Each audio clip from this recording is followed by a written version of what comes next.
Yeah. F1.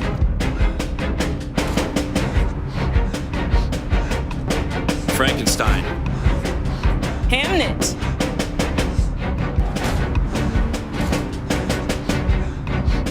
Marty Supreme. One battle after another. The Secret Agent. Sentimental value.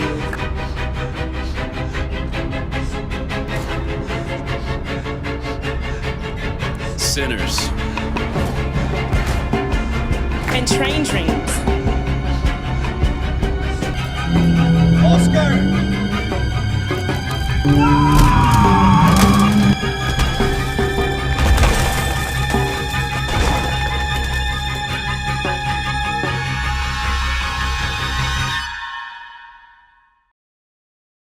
All right. Good evening, everyone. Yes, we have driven here. We have made it through a very long Oscar season and a very unpredictable Oscar season. It's been kind of all over the map with this award season so far.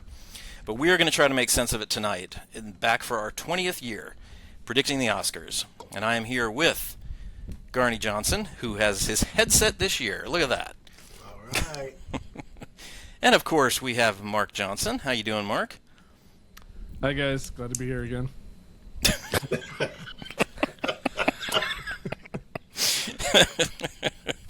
Now, for those of you that are watching this, like, it's going to look fine for you guys, but what's kind of funny is that Mark's connection looks like something from the dial-up days for us right now. So he's on like a 5-second delay, so it's going to be entertaining as we kind of go through this tonight. Yeah. And of course, we have Jamey Duvall. How you doing, Jamey? Hey, great. Happy to It's be good alive. to see you, man. Aren't we all? Thank you. It's a great year. Like I'm actually like really excited for the Oscars this year, like for multiple reasons. But just all the quality of the films this year has been extraordinary. It's like Yeah, and there's some open categories. There's some questionable. Oh, God, yeah. You know, there's some elements that aren't sure things, which is exciting. it is. I mean, even up to Best Picture. I mean, like how long has it been since we've had like a Best Picture race that's really kind of unpredictable? You know, so. Yeah, I think We're going to predict it. We are going to predict it.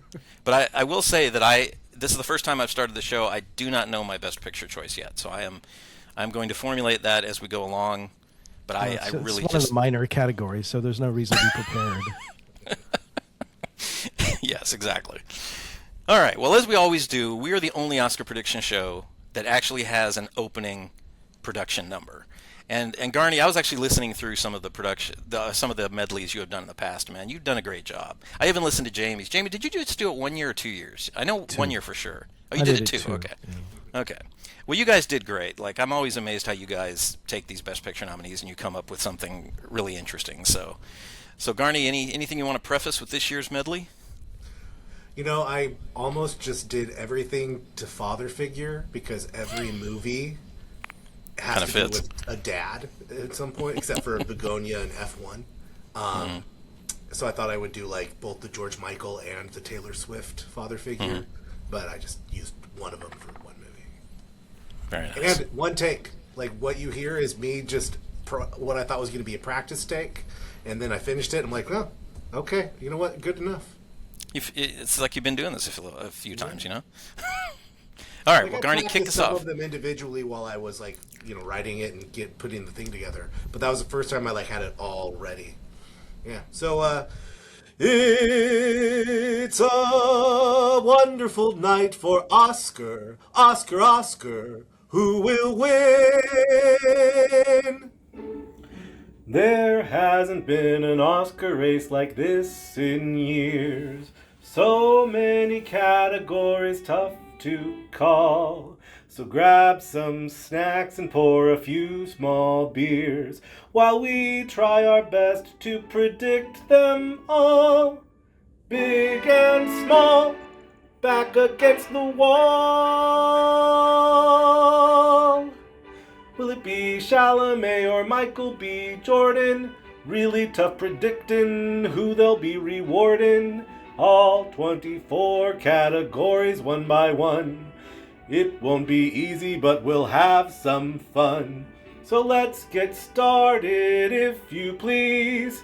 Here are your Best Picture nominees.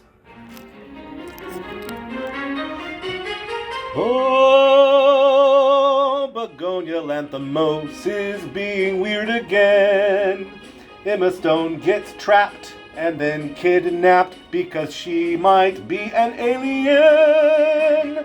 Oh, Begonia, I predict that you are gonna lose.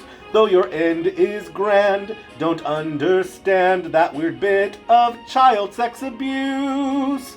As humans, we must change our ways, or we might face the end of our days. So Yorgos, please stop filming all those bees. I'm only guessing. No Oscars go to Begonia, not with these nominees.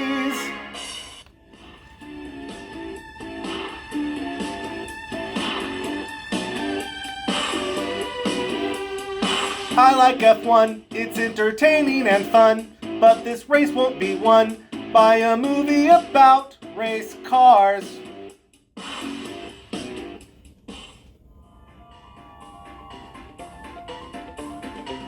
He was working for the railroad most of his sad life. Went to church looking for Jesus, but instead he found a wife. Built a house next to the water, had everything that he could desire, until his precious wife and daughter disappeared after a fire.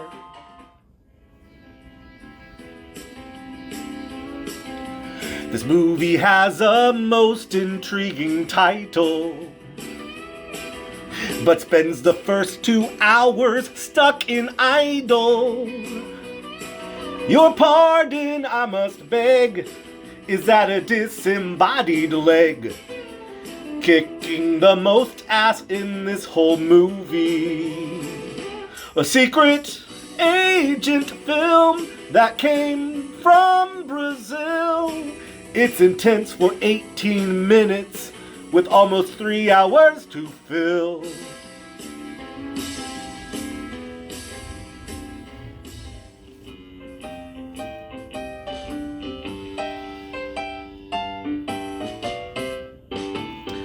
There's a film called Sentimental Value about a sad girl feeling sad. So she makes a real depressing movie with her equally sad dad. Then there's Guillermo del Toro's Netflix movie Frankenstein, just another creature feature from his reinventive mind. Victor is the father figure, did ambition make him blind? Doctor and the creature take turns telling Frankenstein. Hamnet leaves a space for people fighting depression. Jesse Buckley's face keeps on changing expression. Academy Award Buckley. Oh, to be or not to be, that's the question.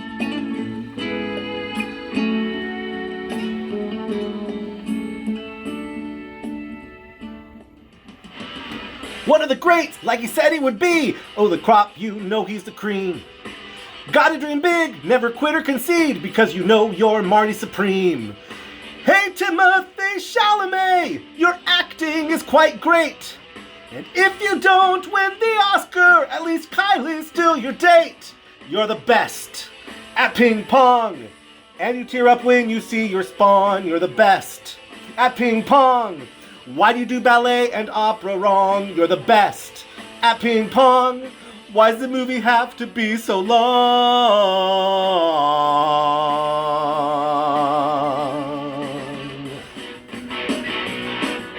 One battle after another is nominated for 13 different Academy Awards. One battle after another is gonna win Adapted Screenplay Editing Director. One battle after another from PTA, yeah. It's about time that he won an Oscar. Sean Penn and Teyana, they also might win for both the Best Supporting. I will stand up and cheer, wipe away all my tears, have a few small beers.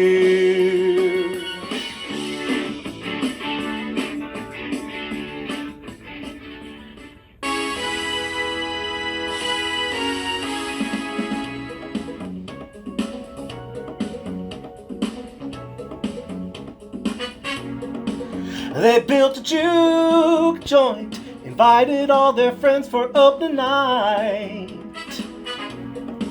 Music was on point, which got some vampires yearning for a bite. Don't invite them in, just let them sing their own songs on the outside, yeah. River dancing, once they get in there'll be no place to hide. Will voters decide to award Sinners Oscar night? Best Picture's never horror, but this year it really might. Just go to Sinners Oscar night. With 16 nominations, it could end up Sinners Big Night.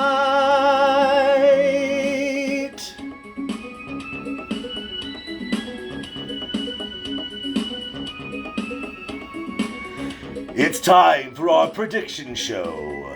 For movie dudes who think they know who to the podium ascends when all envelopes are opened. They'll go through each category, such tough choices they're facing. Be they experts or merely fools, Jamey, Garney, Mark, Jason.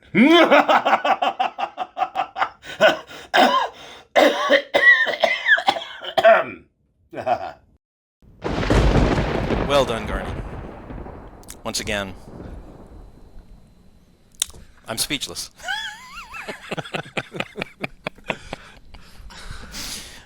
As is everyone else, apparently. Nice job, Garney. Nice job. Mark will say congratulations in another 10 minutes. It's, Yes. When we get to the music categories, like, he will be all over this. Okay, so one of the exciting things this year is, for the first time, I think since we've been doing the prediction special, we have a new Oscar category. Best Casting is finally here. So I thought it'd be a good opportunity for us to kind of reorder the show just a bit. But we still do it kind of in the order that the movies are made. So as always, we like to begin with where all movies start, with the screenplay category. So let's get the nominees for original screenplay. I'm not going to fight with you, Larry. Who's fighting? I don't know. With a war on, do audiences really want to watch cannibals singing Porgy and Bess? What do audiences want to watch? Cowboys are hooping it up at the box social. Well, yes, apparently. Oh, that's right. I forgot. Oklahoma, exclamation point, addresses the urgency of a nation at war. تو هم واسه من بلبل شدی حق میکنی تو چیزی از حق بارت جوجه تو چرا فقط فکر میکنی خودتی که میفهمی همه حق دارن نظر بدن شما یکی که خیلی حق داری عروس خانم خب بالاخره سفید بخش شدی ازدواج خوب کردی Maybe I just ordered one of everything off the room service menu. There's no way I'll be able to eat it all alone. Ah, so you'd like me to come up to your room? Mm-hmm. Perhaps I should send my husband instead. Oh, sure, he can come up here and I'll come down to meet you. Okay, wonderful. Thank you. Whoa, wait, Bye. I want to keep talking. We're only here the guarding gate closely behind her because the camera's here, on her. Now this is crucial. The expression she has here. What is she thinking? Exactly. Witnessing our ritual.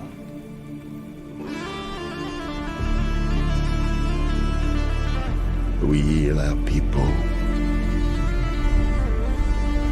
we be free?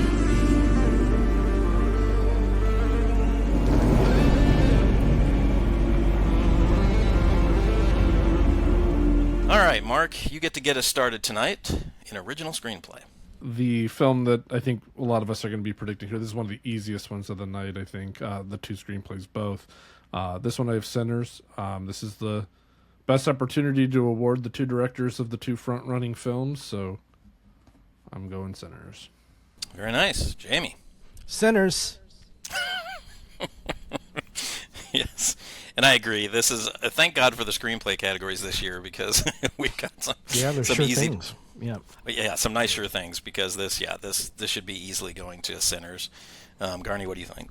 It's Sinners, but I don't think it's that easy a call because Blue Moon is such great conversation, and I could see the writers going that way. And also, it was just an accident with everything going on, current events.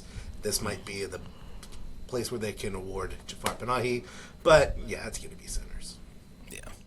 Yeah. Well, if that wins, then it truly will be just an accident. Yes.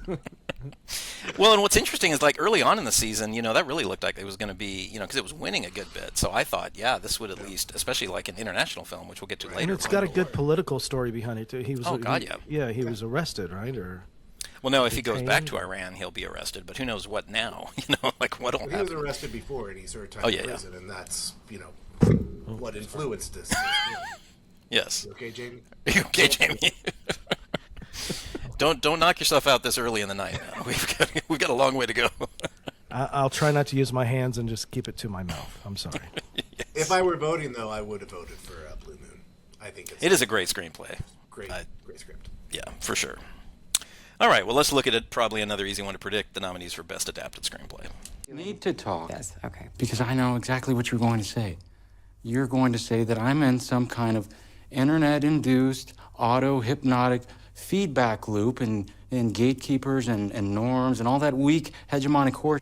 But that is precisely the limp rhetoric that you've been instructed to counter the human insurgency with. Whatever puzzle I am, Creator, I think, I feel. I have the sole petition. Make one like me. And I shall cast it against the sword of the other player. Show me. There'll be a terrible fight, and everybody watching will be frightened out of their wits. And who will win? I shall, of course. Of course you shall. I'm sorry. I brought all this shit to your door, man. I'm sorry about everything. Tranquilo, Bobby, tranquilo. We've been laid siege for hundreds of years. You did nothing wrong. Don't get selfish. Life, man. Life! What if you got nothing left to give? What then? World needs a hermit in the woods as much as a preacher in the pulpit, you know? All right, Jamey. Oh. Is this one Oh, yeah. Go ahead, yes. One battle after another. No doubt. No doubt. I agree. Absolutely no doubt in this category. Garney? Yes, since this is the first category with one battle after another, I have yes. a few small beers. I'm going to open up the first one and take a drink. Nice. I love he kept them way back there, though, instead of, keep them close enough to him so they could, No, wait, what is this kind of beer? Should we promote this? Get some money off of this, maybe? It's a Voodoo Ranger Tropic Force Tropical Ale, 7.5 ounces. Very nice. A tiny beer. I bought some for an Oscar party, and I brought 3 with me. So Garney said every time one battle after another is in a category, he's going to take a drink, so... Ugh. It might be a good beer for all you know. That's a lot of drinking, yes. So Garney, I assume you're predicting one battle here. Yeah, this is an even easier call than original. Yeah. And Mark, you agree, I assume? Yeah, clean sweep. All right, so once we have the screenplays, now we can get to our brand new category for best casting, and this will be interesting because we have no kind of precedence for this category. So let's look at the nominees for the very first casting Oscar.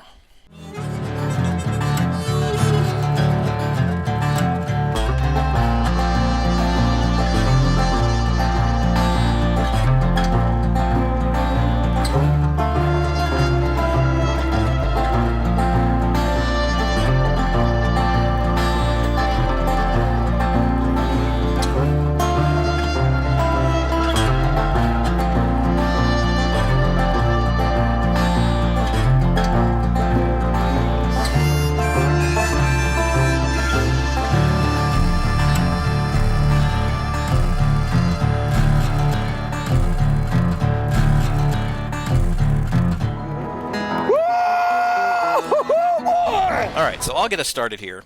Now, I was feeling pretty confident about this, and I think it was you, it was Garney, we were having a conversation about it, and you were like, how can, I thought this is an easy one to predict, but then you were like, how can you kind of predict, given that this is the first year of giving an Oscar for this?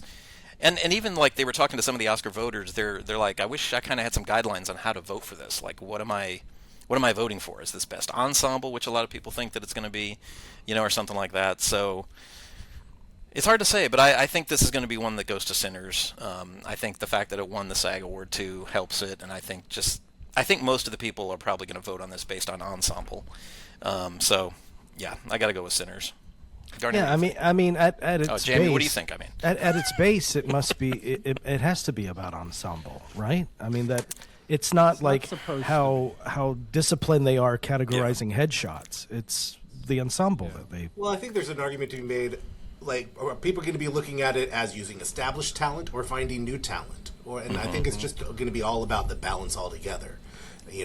Putting the ensemble together, and I think this is going to be a lot. This is another Best Picture race where it's Sinners versus One Battle After Another. I mean, really, I think The Secret Agent also stands a good shot because all of those faces that are used that are, they aren't familiar. I mean, yeah, there's Udo Kier and Wagner Moura, but all those unknowns that they went in and they found that populate the story that are such memorable for a storyline that keeps moving around, that certainly helps. So the casting helped that as well, and I thought that that's why I would actually vote Secret Agent in this category, or just in this category, but I think it's going to be Sinners. All right, Mark, what do you think? Yeah, our first new category, I think, since animated back in 2000. So been a while, and then we get a new one next year with stunt, I believe, right? So back-to-back years. With that'd be nice. Yes, been waiting for it. Yeah, it's 2 years. 2 years. Yeah. Or is it 2 2 more years? Okay. 100. Yeah. Give And then they're going to combine. Battle after another nomination. Sorry. They're going to combine the two new categories and have one for best stunt casting. There you go. Yes. Exactly. Yeah. So yeah, not a lot to go by as far as data or anything like that yet. But I think Sinners has kind of cleaned up anywhere this season where there's been ensemble or casting awards. So it feels like Sinners is the front runner there. And Jamey, what do you think? I agree with Garney that The Secret Agent is the casting of that's fantastic. The thing I liked most about The Secret Agent was seeing all those kind of authentic faces. It felt almost Fellini-esque in that way. I especially like the older woman that runs the apartment building. But then the other movie that I watched this past year and casting came to mind, and I was like, God, what an incredibly eclectic cast is Marty Supreme. I mean, one person after another, I was like, is that David Mamet I hear? Penn Jillette and all the wonderful appearances. But I think it will be Sinners, ultimately. So that's our prediction. So we're all agreeing here, but I feel like now we're going to finally have some disagreement because in past years, we've had supporting categories have been pretty much locked in. So this year, I think we have both supporting categories that look pretty unpredictable. So let's go to look for the category of Best Supporting Actress. So this is where she does it. Yeah.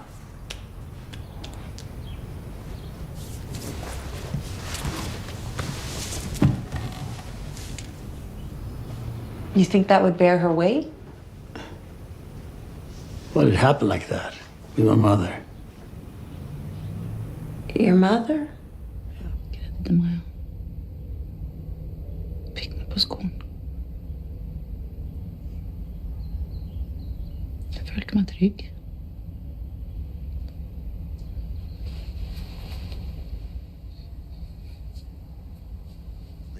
I need to speak with his parents.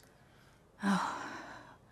Well, I hate to say it, but his parents have been feeling unwell as of late, and I'm staying with them to help take care of Alex. Oh, so that's serious. Oh, no, it's not serious. Nothing terminal. It's just a touch of consumption. A touch of consumption? Yeah. Why you can't just walk your big ass up in here without an invite, huh? Go ahead. Admit to it. Admit to what? That you dead. That one of them white folks out there killed you and you a hate now. What's your name, dickhead? I'm Captain Stephen J. Lockjaw. We're here to right your wrongs, motherfucker. You got an army growing in your fucking guts and you put it there. The message is clear. Free borders, free bodies, free choices, and free from fucking fear. All right, Garney, you get to get us started. It's a three-way race.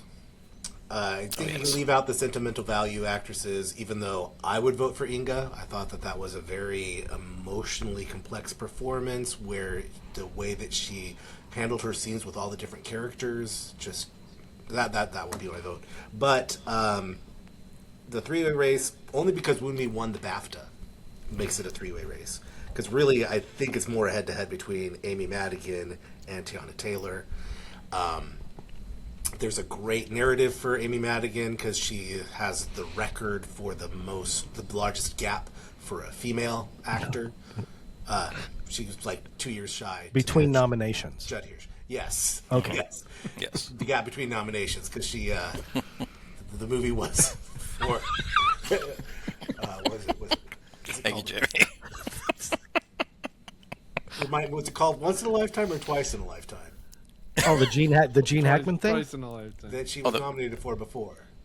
Twice in a Lifetime, yeah. Which is also literally how many times she's been nominated. And I know that she's on a hot streak, having won the actor award, formerly FKA SAG. And but I'm going to go with one battle after another, Tiana Taylor on this. I think the fact, when I look back at who's won, it's usually been someone in a Best Picture nominated film. And someone that has... I think that Tiana Taylor, even though she's only in the first 30 minutes, she is the lead during the 30 minutes that she's in. So. Agreed. I think she's the very definition of a great supporting performance. Like, it's hangs over the whole film. Mark, what do you think? Yeah, this is one of, I think, the 3 or 4 hardest categories on the night because, like Garney said, there are 3 in contention. A lot of times you'll get it down to 2 and it's, flip a coin. But it is interesting. Amy Madigan's film is not nominated for any other awards, where the other 2 that we feel are in contention here, Woonmi and Taylor, are in the 2 frontrunners. And if Madigan wins, she would become the first supporting actress winner whose film received no other nominations since Penelope Cruz won for Vicky Cristina Barcelona in 2008. I am still writing my final analysis for these predictions, so this is one of the categories I'm still kind of on the fence about, but tonight I will lean Amy Madigan. Nice. Jamey, what are you eating?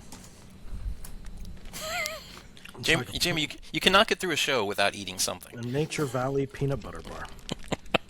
Nice. Okay, so you're up, Jamey. What do you predict in supporting actress? I think it'll be Amy Madigan. I mean, when I saw One Battle and Tiana was so dominating, and then I was like, oh gosh, what a force to be reckoned with there. But I mean, so much of the momentum has been about Amy Madigan, and I think the fact that Weapons can't win for anything else really is to her benefit. And I also think it's the kind of wacky, wildly inventive performance that can win a supporting Oscar.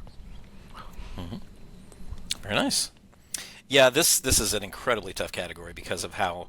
But now, did Tiana win an industry award, or is more her... Like, she won at Critics' Choice, right? She won the Golden Globe. Yeah.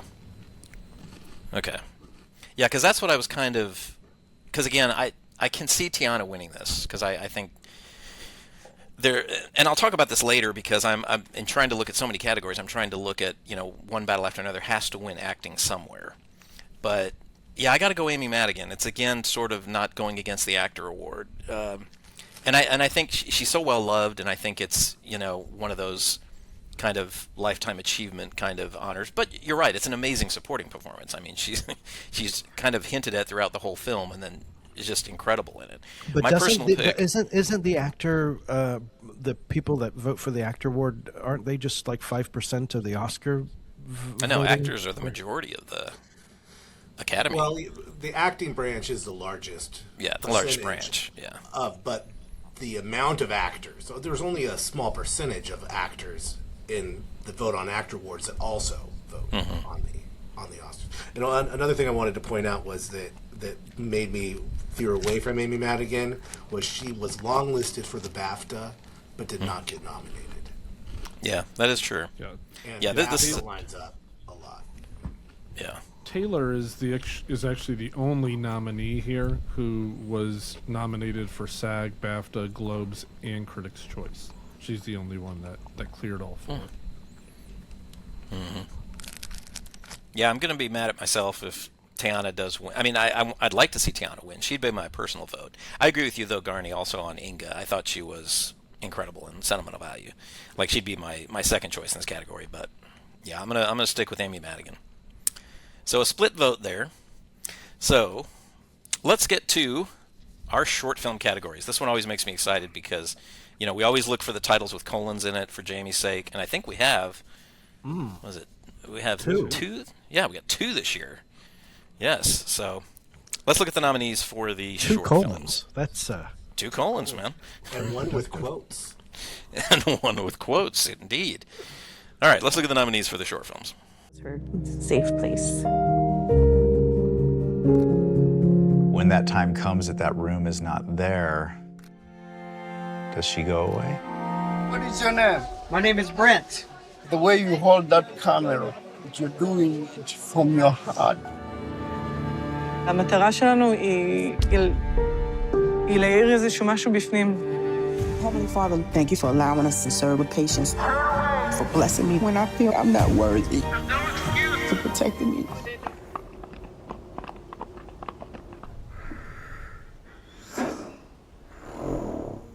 בכל אופן, אחד העובדים אמר שהוא ראה אותך עושה את זה.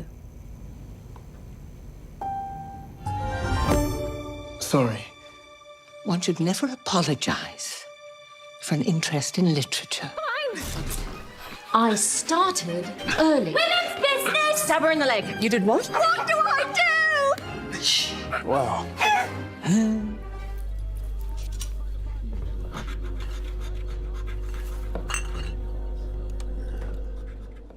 Tu me tutoies.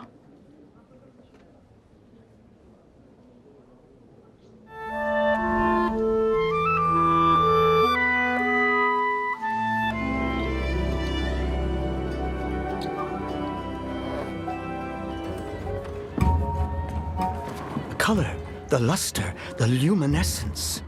Can you bring more tomorrow? I'll want to be there once I get there.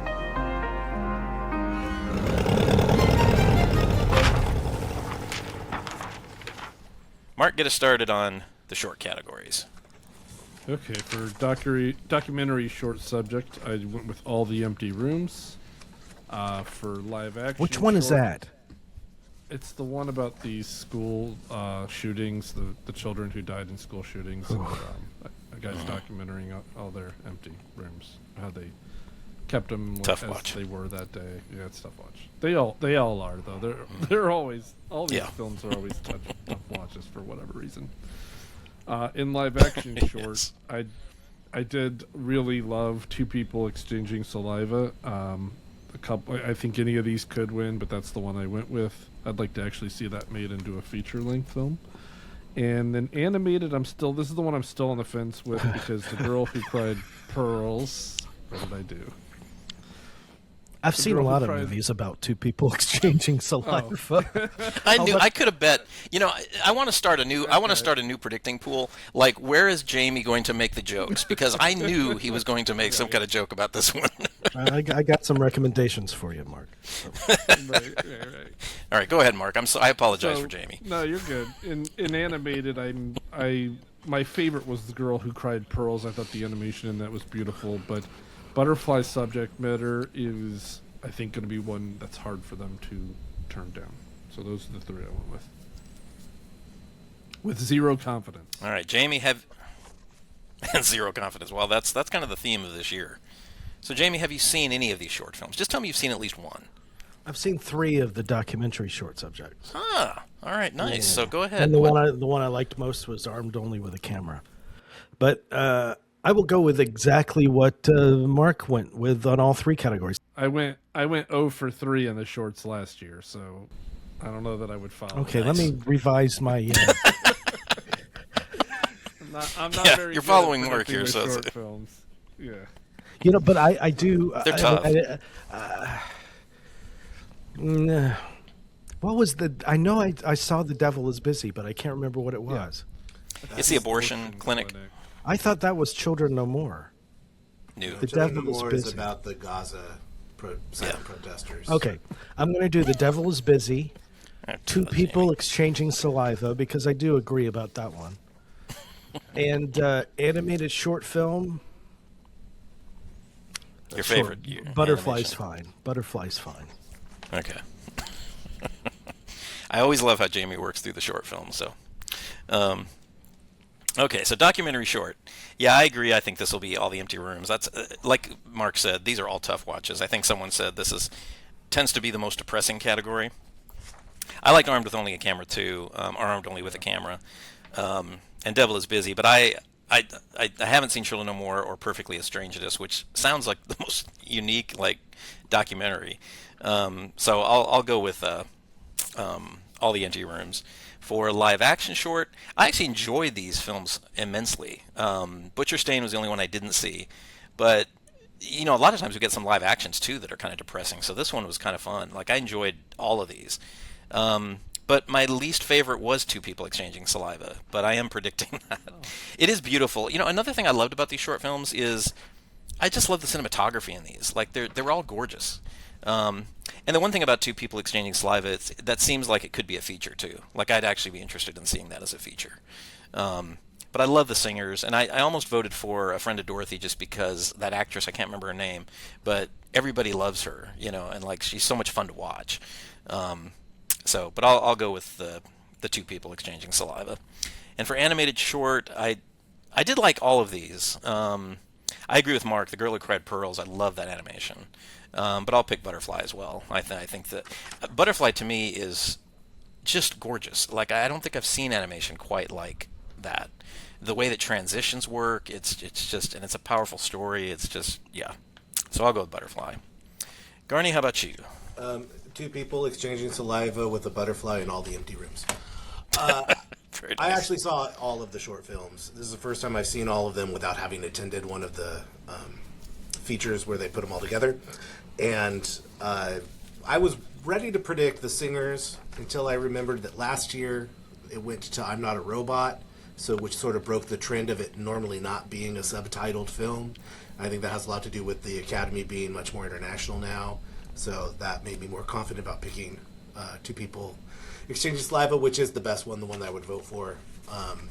And I do think that animated short is between Butterfly and Girl Who Cried Pearls, but Butterfly is just so of the moment and such a gorgeous piece. Documentary short, All the Empty Rooms, is my least favorite of the ones nominated. It's a very important subject, obviously, but the way that it's presented, how it ended with his own daughter instead of a something about actually the rooms themselves. But it's just an easy issue for everyone to agree on that I think is going to make it the winner. I hope that Jamey's right, though, that it goes to The Devil Is Busy. Yeah, that was a powerful film too, and that's again another important kind of issue, one that I can see them. Double documentarian nominee. It is indeed. All right, so let's get to, as we continue building the movies, we'll now get to the awards that are creating the set, costumes, all of that. So let's go to the nominees for production design. Now, let's move it that way. The whole thing? Whole thing. Like an actor, a set has to change every time you're doing a scene with it. For example, the lab is not only one design. Every time you go in, it changes. You have a huge window on the face of Medusa on the other side. That window can have overcast blue. Then you add the batteries, but they're green, they're not turned on. Then the batteries are on and they're red and it's raining outside. That's a different set. The production designers opted to build their own replica for the film's moving climax, which depicts the very first performance of Hamlet. With extensive research, the team recreated the theatre with striking accuracy, even borrowing props and set dressing from the real globe. But for Chloe Zhao and her actors, perhaps the most notable design choice was the hand-painted backdrop.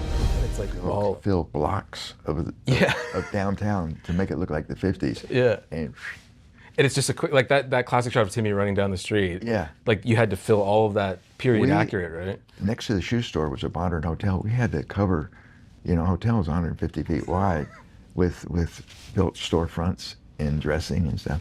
We worked with a local architect and scout who helped us with all of the engineering, and we went for it. So it was an amazing thing because it created a real labyrinth that went from historic storefront El Paso through his family store, up the stairs into where they house all the immigrants that they're helping. By rooting Sinners in a real historical setting, he gave the supernatural weight and context. The rural South of 1932 isn't just a backdrop, it's the soil the story grows from, with every frame layered in memory, tension, and lived experience. Wow. Are you just now studying, Jamie? Yeah, I'm just now looking at it. I mean, the obvious is something like Frankenstein or Hamnet, but I'll put Jack Fisk. I'll go Sinners. I love how you worked through that one there. Yeah, speaking of Jack Fisk, this is the first year I read that the names are actually going to be on the ballots now of the other nominee, like the nominated names. Because a lot of times we've talked about, like first-time female cinematographer chance or something like that, but then the names haven't always been on them. So, which surprised me that they didn't have them on the ballots. And a lot of people said for Jack Fisk, he's another one that's like really well known, and that could possibly work in his favor. But I think I see what you mean. Okay. Yeah. I thought you meant in the. I was thinking of the envelope that they open. No. You're talking about the actual voting ballot. Yes, the voting ballot. Yes, they actually get to see all the names on it now. So, I think this is one of Frankenstein's. I think these are all great works of production design. But I think there's going to be a little sweep here for Frankenstein in these categories, and I think of the categories, I think this is, well, maybe two that are probably the strongest I'd predict for Frankenstein. So, Garney, what do you think? Yeah, it's going to be Frankenstein, but I wouldn't be surprised if Jamie's right and it goes to Sinners. Be well deserved for sure. The period piece, building that whole town, the juke joint, the store, the juke joint. Roads, yeah. Mark, what do you think? Agree with what Jamie just said, or with Garney just said. Sorry. Oh, come on! You were so close, man. It's okay to agree with Jamie every so often. Yeah, Frankenstein, but Sinners is a real contender. So, Jamie, you might end up being the wise one here, with Sinners winning. Yeah, I wouldn't vote for it for this category. Oh, which would be one your battle after favorite? another. Oh yes. No, probably I would probably vote for Marty Supreme. Marty Supreme is the one I like the least out of all of these, actually. Nominees. Film-wise or just production design-wise? Film-wise. I agree with you on that. I was surprised that I liked Frankenstein. It felt I was too. It felt like homework when I first started it.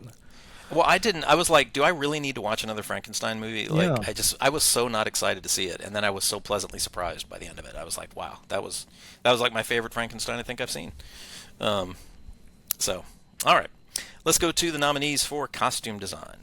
While much of the world of Pandora is vibrant and full of life, the Manquans' costumes are the opposite. There's rough, organic textures. They cover their bodies with white and grey ash, adorned with black and red paint. Their weapons are aggressive and poised for war. Gemma said to me, I don't want fusty old period for this, it needs to be of its own language.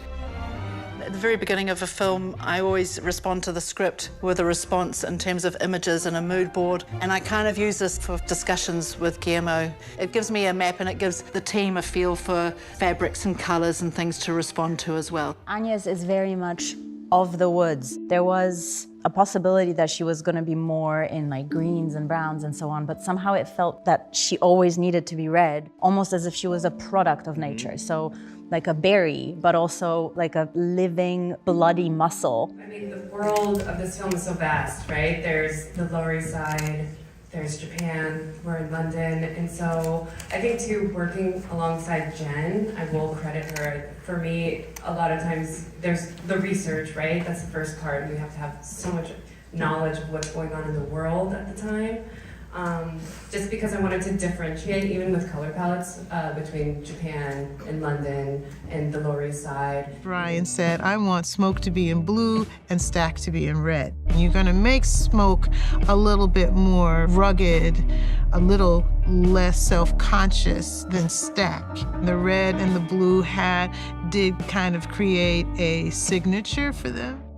All right, I'll get us started here. Again, we're kind of talking about maybe a Frankenstein sweep. This is the one I feel like is the weakest maybe for Frankenstein's chances. I am predicting Frankenstein, but I really think this could be also a Hamnet possibility here. So I don't feel as confident about it, but I'll stick with Frankenstein. Garney, what do you think? I think it is Frankenstein, but if it doesn't win, I think it's because it goes to Avatar. That's interesting. Really? Because they actually built those costumes. I know. I had to read. I had to actually watch about it because when that nomination came out, I was like, "Wait, Avatar is getting a costume design nomination?" Exactly. I think everyone they had that reaction. We're voting for and they're like, "Oh, because it is the costume design, and they did it on the computer, and that's what wins." But they actually, they actually did fabricated those costumes and put them on the actors that they shot for the motion capture, and I think that will compel a lot of people to look into it and think, oh, okay, maybe I will vote for this. Mm-hmm. But no, I think it's going to be Frankenstein. I mean, it's a period piece. The dresses that Mia Goth wears, they're gorgeous. Yeah, the different levels of society. There's so much going on. I agree. Mark, what do you think? Yeah, I also have Frankenstein, but my my upset here would be Sinners. I think one of the interesting things of each category is Sinners seems to be my number 2, like almost every category where I don't have it winning. So I think Ruth Sinners, Carter. Isn't she the only one who's won before? Ruth Carter. Yeah, she's won twice, I think. Twice, right? actually. Yeah, I think twice. Yeah, she won for both Black Panther movies. Yep. Both of them. Oh, okay. Mm-hmm. Yep. Jamie, what do you think in costume design? I'll go with Frankenstein. Not going to break with us on that one, huh? No, I really don't give a shit about this one, this category. Okay, I thought it was the animated category you didn't give a shit about. Those two, yeah. Okay, just making sure.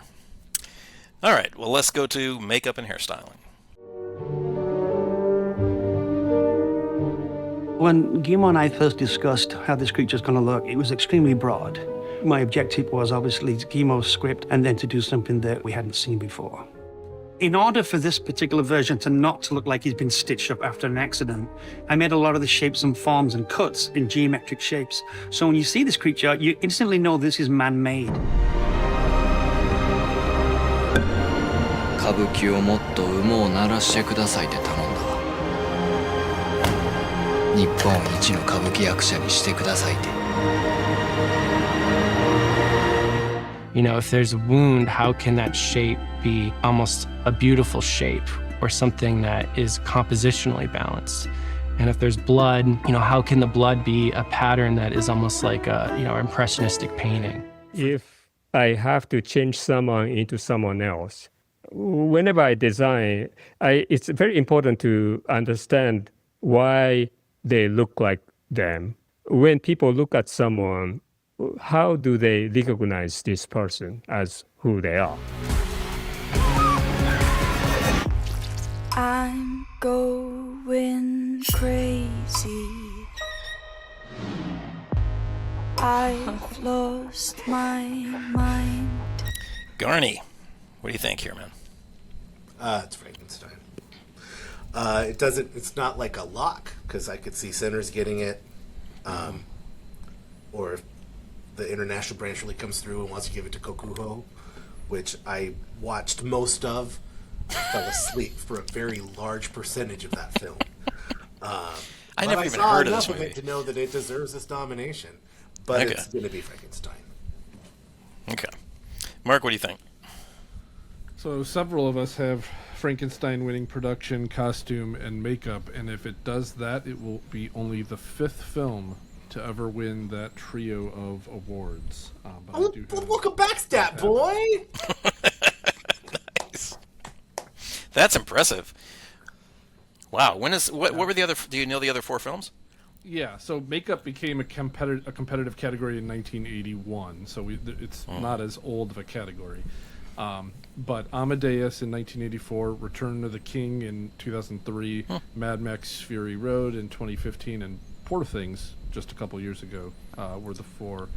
Fanny and Alexander, nice. I want to give a shout out to Fanny and Alexander because that won art direction and costume design in 1983, but for whatever reason, the Oscars did not have a makeup category that year, so it couldn't complete the trifecta. Man, Frankenstein is not as good as any of those movies. Right?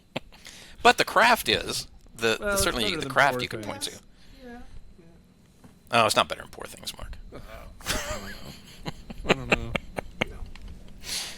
Well, what are you predicting, Mark? Are you going to add Frankenstein to that list? Yeah, it's a sleeper. Nice. And Jamie, what do you think? Oh, I thought I already said Frankenstein. No, you I didn't. guess That was the I guess previous I did. category. Oh, that's the same as the previous category. Okay, just making sure. By the way, what the Ugly Stepsister also I never saw. Like, is that movie worth seeing too? Yeah, it's on Hulu. Well, okay, it's on Hulu, but is it worth seeing? It's basically Cinderella substance. Oh, okay. I don't know that I've ever it's needed good. to see that kind of I movie, enjoyed but it. okay. All right, let's go to the category of Best Cinematography. There's not a single static shot on Frankenstein. Most of the camera work is done at the height of the eyes of a child. The camera always stays low. I wanted the camera to be a character that was constantly trying to take a better look. I wanted to feel like a circular motion from beginning to end. It never stops. It completes the tale, and that's the end of the movie. I was constantly thinking, it's like crazy. We're always like so tight and so great. But at the end, with the multiple cameras and the way we photographed and followed the characters obsessively all the time from the front, from the back, following the story like this with this point of view, we ended up seeing everything in a way, VistaVision was a format that was invented to try to figure out how to use more of a larger portion of the 35mm camera negative. So in other words, bigger is better. It gives you a very deep, rich, beautiful image, but it's not entirely practical. So what's great about the IMAX format and being able to transition ratios is, I'm keeping most things in the center of frame.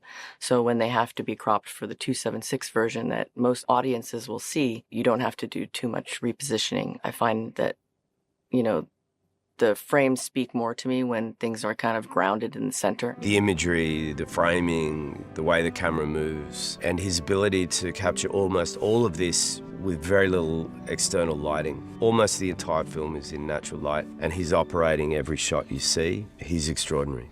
Yeah, this is a tough one because we're still waiting to hear from the American Society of Cinematographers, the big guild that votes on these. So I'm likely to lean which way they go, but for now I'm going with One Battle After Another to take this one. Nice. Jamie, what do you think? Man, this is tough. Because, obviously the best looking out of these for me is Train Dreams, but I love One Battle After Another, but then the narrative around Sinners is so strong, especially with a female DP who I interviewed years ago, and she hated that interview because apparently I only asked about movies that she didn't like from her. You didn't ask me about all these acclaimed things that I did. I hate to hear that, Jamie. That's kind of sad, man. Yeah. I think how did you find out that she hated the interview? Did she actually say that, or?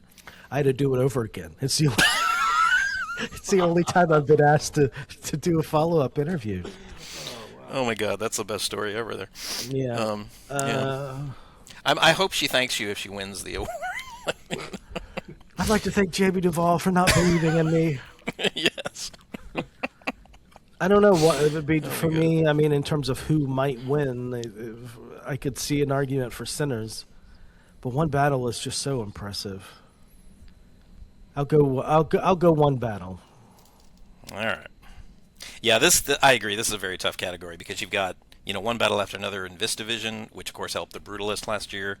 I agree on Train Dreams too. It's to do that in all natural light, like it's just an extraordinary achievement. But I got to go with Sinners. I just think that what they do with the aspect ratios in the film itself, and I just think it's just a gorgeous film. Plus, I want to see history get made. Like, not just for that reason. I think she actually deserves it. I mean, that would be my personal pick. But let me change to Sinners. That was my original. But let me change to Sinners because I did say Sinners first, and then I talked myself out of it. But then you talked me back into it. So. Oh, Jamey, that makes me feel good that I actually convinced one of you guys to change your vote because I don't think that's ever happened. So. I'll probably regret it. You probably will. But yeah, I'm gonna stick with Sinners. But this is a very competitive category. Garney, what do you think? First off, to Mark in his One Battle After Another. Nice. I'm finishing that one because I'm going to go get my next one and point out the poster for the movie that's going to win. Okay. See, I've got a smaller screen. I can't see. Oh, look at Garney. Train Dreams. Wow. I mean, I think this gives the Academy an opportunity they like to spread the wealth in most years. There's not. I mean, I could see a sinner's sweep. Maybe I don't need this next beer. Yeah, I was gonna say this one's already got you a little bit. The fact that Sinners could make history with being the first female DP, I strongly want to pick that. But man, Train Dreams is just so gorgeous, and they have like an exhibit in LA right now of just still frames from that film. And he would be the first Brazilian to win. Is that exhibit at the train station? Where's the exhibit? I don't remember the name of the gallery. I think it's in LA actually. It's in Los Angeles, but I don't remember. Yeah. Yeah, they got a pretty famous train station there. Maybe it is, Jamey. We should investigate that. So, since the secret agent might not win anything, they can at least give this Brazilian guy an award. Train Dreams. I like that, Garney. Your reasoning on that was very good. So finally, we have a category where we have three different. We are all over the board, which kind of shows that category is a hard one to predict for sure. So, all right. So before we get into the post-production categories, let's do one of the acting categories. And boy, this one should be fun. Best Supporting Actor. Are you running from us? Had a long day, man. You didn't see the lights back there? Oh, yes, I did. What did you toss out of the vehicle? Excuse me? What did you toss out of the vehicle back there? Trash. You sure about that? Yes, ma'am. You been drinking today? I've had a few. A few what? A few small beers. It is still all about your will, Victor. That horrible, horrible will that birthed me condemns me now. The miracle is not that I should speak, but that you would ever listen! It just flow in a different way. More honest way, you ask me. The blues weren't forced on us, like that religion. No. We brought this with us from home. From the Delta? Africa, preacher boy. Motherland. What would you say to someone who believes that you have been soft in your duty to racial purification? I would say they are a liar who has no business in society, or on the planet for that matter. Vad nog kvinna, nog mor som...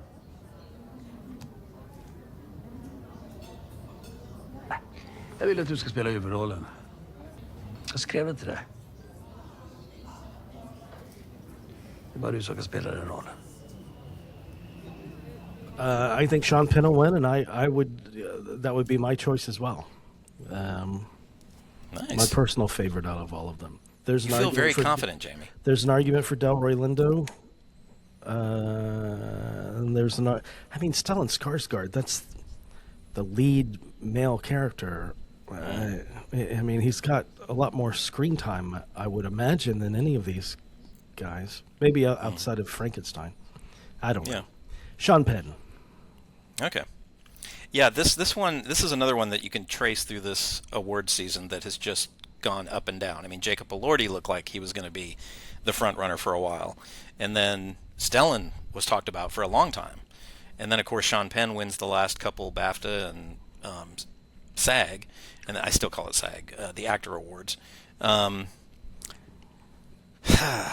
It's interesting how there's been the typical narrative is, oh, they're in the same movie, so they cancel each other out. But that hasn't really been the case in supporting actors. No.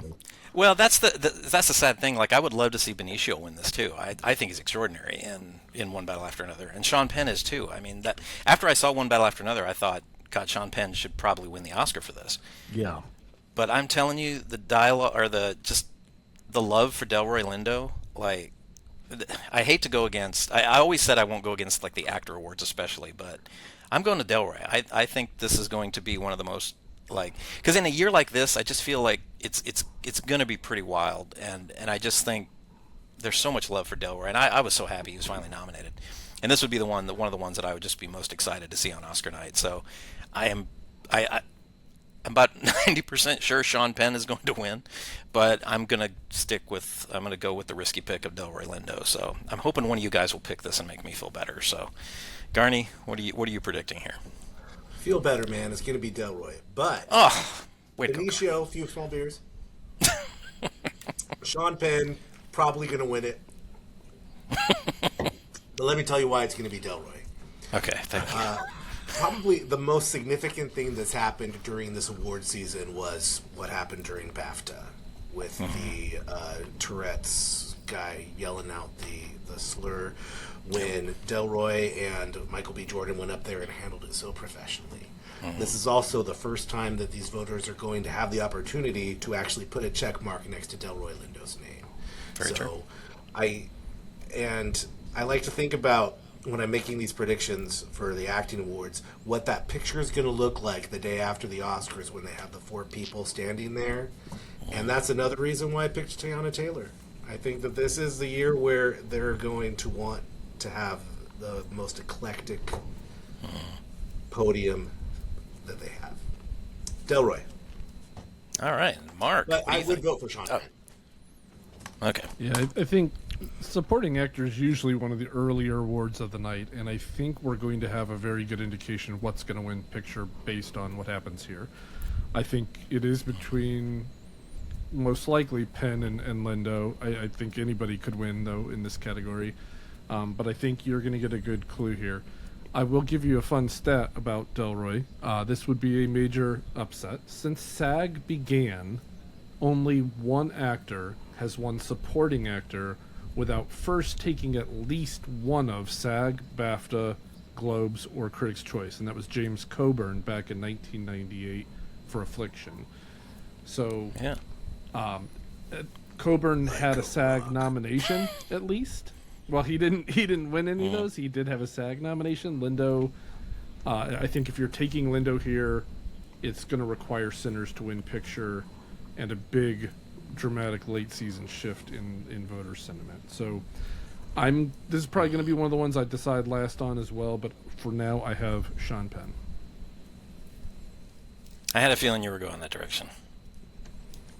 Yeah, and again, I won't be upset if Sean Penn wins. Like, again, these are incredible. All these performances are incredible. I mean, this is the kind of year like where there's just so many great performances, so many great films. So it's hard to pick one, but I mean, I was sure it was going to be Skarsgård until he lost the BAFTA. I did too. Yeah, because I thought of all the ones he would really win at BAFTA. So it was like, wow. Right. All right, so we got a split vote on supporting actor.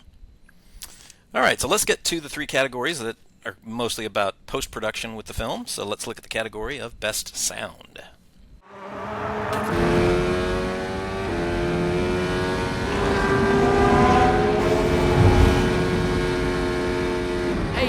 sailing past people. He's moved up 7 places since the start. Apex GP has really struggled with this car.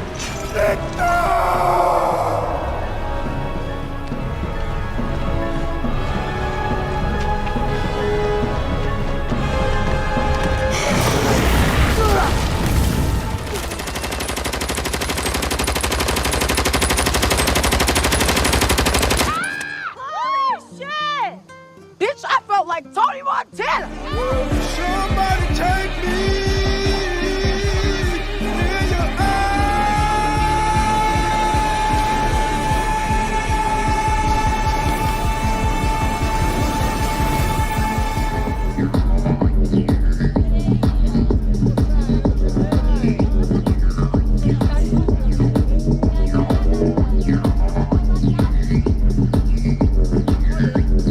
I feel pretty good that this is probably going to F1. I think it's going to win at least one award, and I think sound is probably going to be the one it does. Although Surratt, the sound work in that is just incredible. But I think F1 takes this one. Garney, what do you think?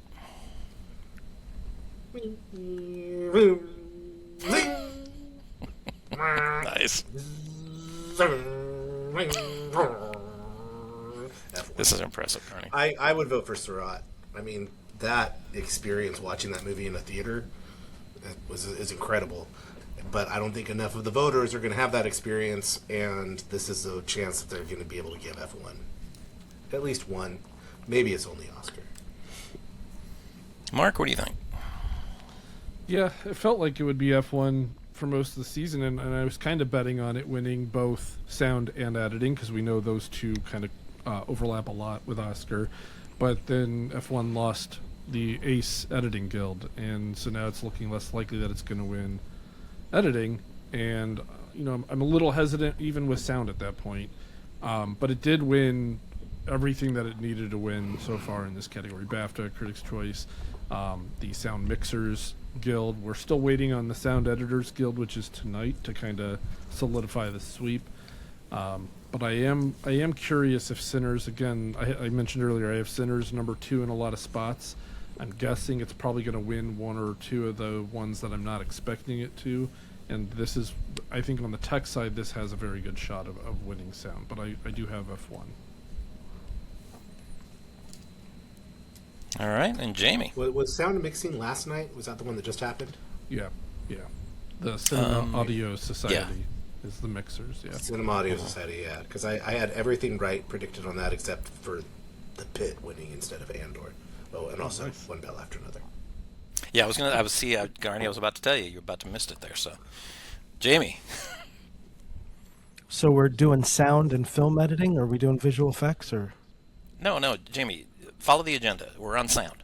Because you just made it sound like we're doing all three. We were talking about film editing and sound. Oh, correlate. okay. Yeah. Jamie, Jamie, do you pay attention during half the show, or? To no. F1 okay, is going to win. It's going to win sound. F1. Okay. Thank you, Jamie. Okay, now we are going to the category of best visual effects.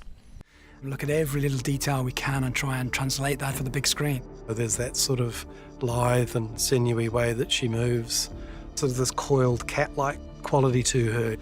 Even though it's often slow, there's a menace. It is like they took my essence and put it in this dress.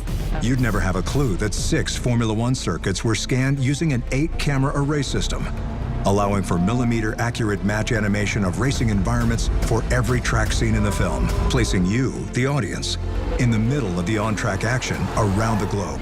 I really wanted some visual in the movie that felt familiar.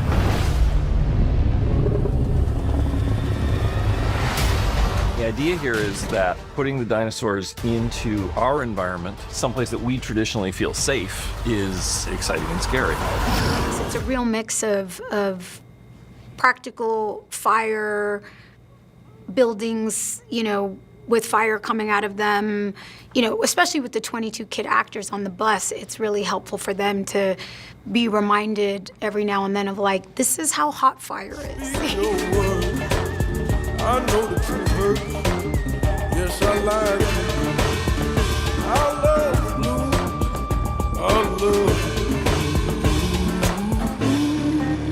All right, Garney. This one I feel is one of the easiest. Yes, easiest call of the night, Avatar. Thank God. Yes. Mark, what do you think? So I went with the Lost Bus. Just kidding. Avatar. That Lost Bus is impressive, man. Oh God, yes. That would be the upset. It is. I mean, if I were going to pick an upset, that's next in line. When I watched that movie, I'd go Sinners. I'd go Sinners as the upset, but yeah. When I watched that movie, I believed that was a real bus. It was incredible. I was just glad that at the end of the movie, those kids were all right. Oh, nice. Well done. I wouldn't have predicted Lost Bus jokes, but I'm glad you guys got those in. Right. Go ahead, Mark. I apologize again. No, Avatar. Okay. Yeah. Jamie, what are you predicting in this category? I hate to keep interrupting you, Mark, especially when your Wi-Fi provider's obviously doing enough of that for us.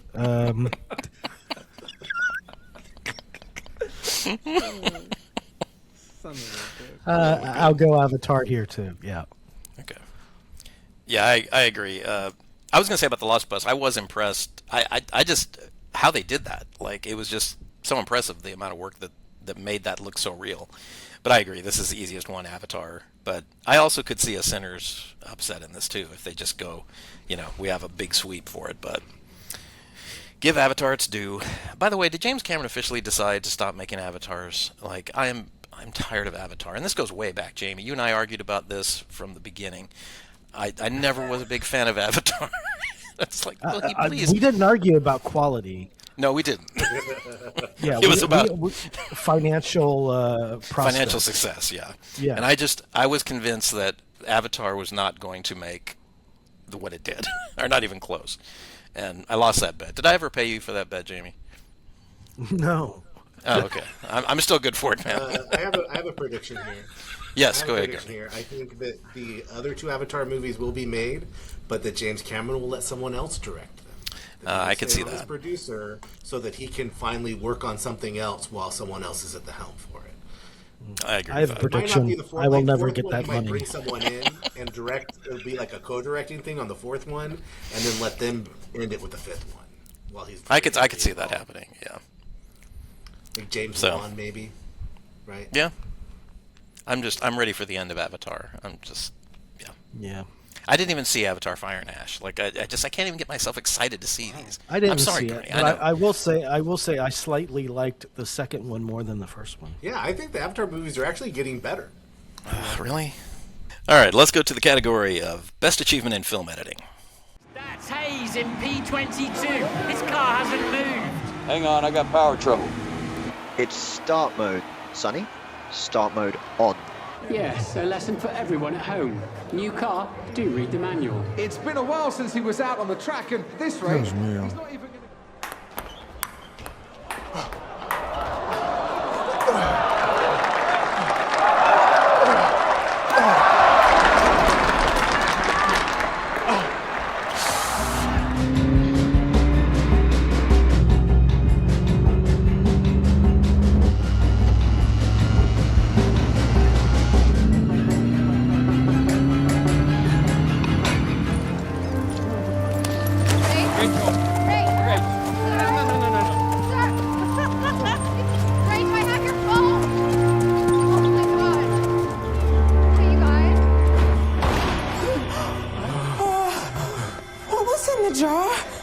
Pickled garlic. These ain't hates. They vampires. All right, Mark. What's going to happen in film editing? I don't know. So I'm going with one battle after another. Nice. I think the race scene, Jamie? Chase scene at the good. end is kind of the clincher there. Mm-hmm. Yeah, I'm going one battle as well. Okay. Yeah, this one's very hard to predict because I thought maybe this could be another F1 possible win, and I could also see a Sinners. But I got to agree, one battle after another. I think you just look at the editing in that film, and it's extraordinary. So, Garney?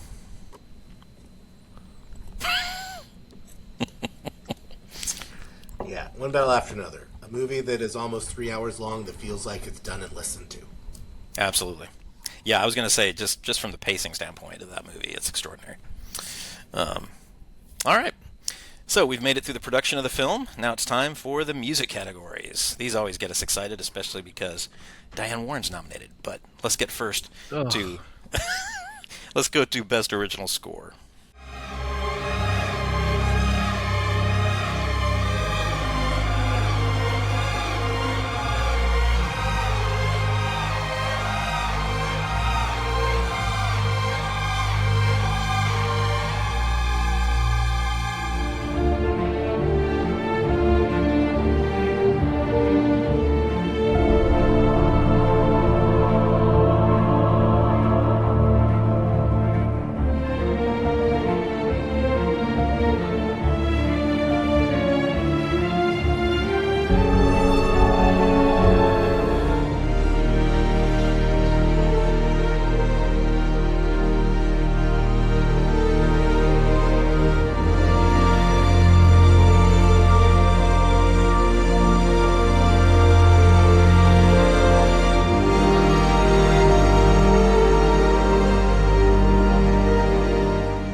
Jamey, I know as a lover of film scores, what do you think of the scores this year? I thought they were fine. Begonia's, if I remember correctly, Begonia's pretty original.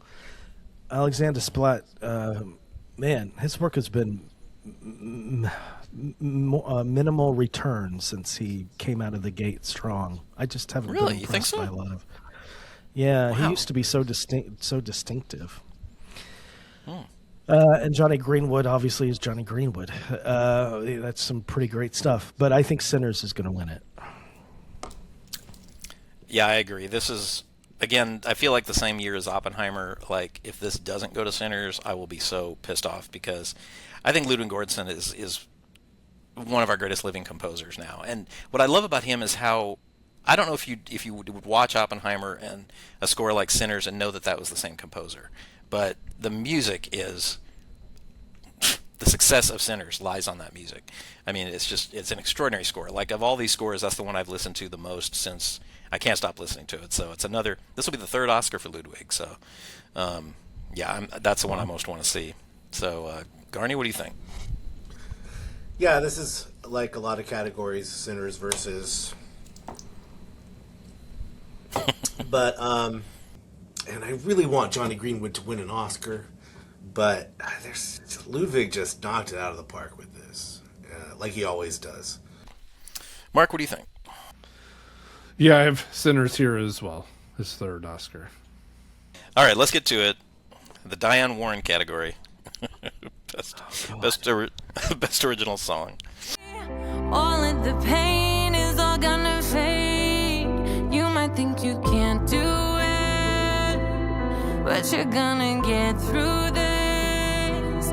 It'll all get better soon. You'll see. Gonna get you so warm that gonna be golden. Oh, I'm done hiding now. I'm shining like a butterfly. Oh, our time, no fears, no lies. That's who we're born to be.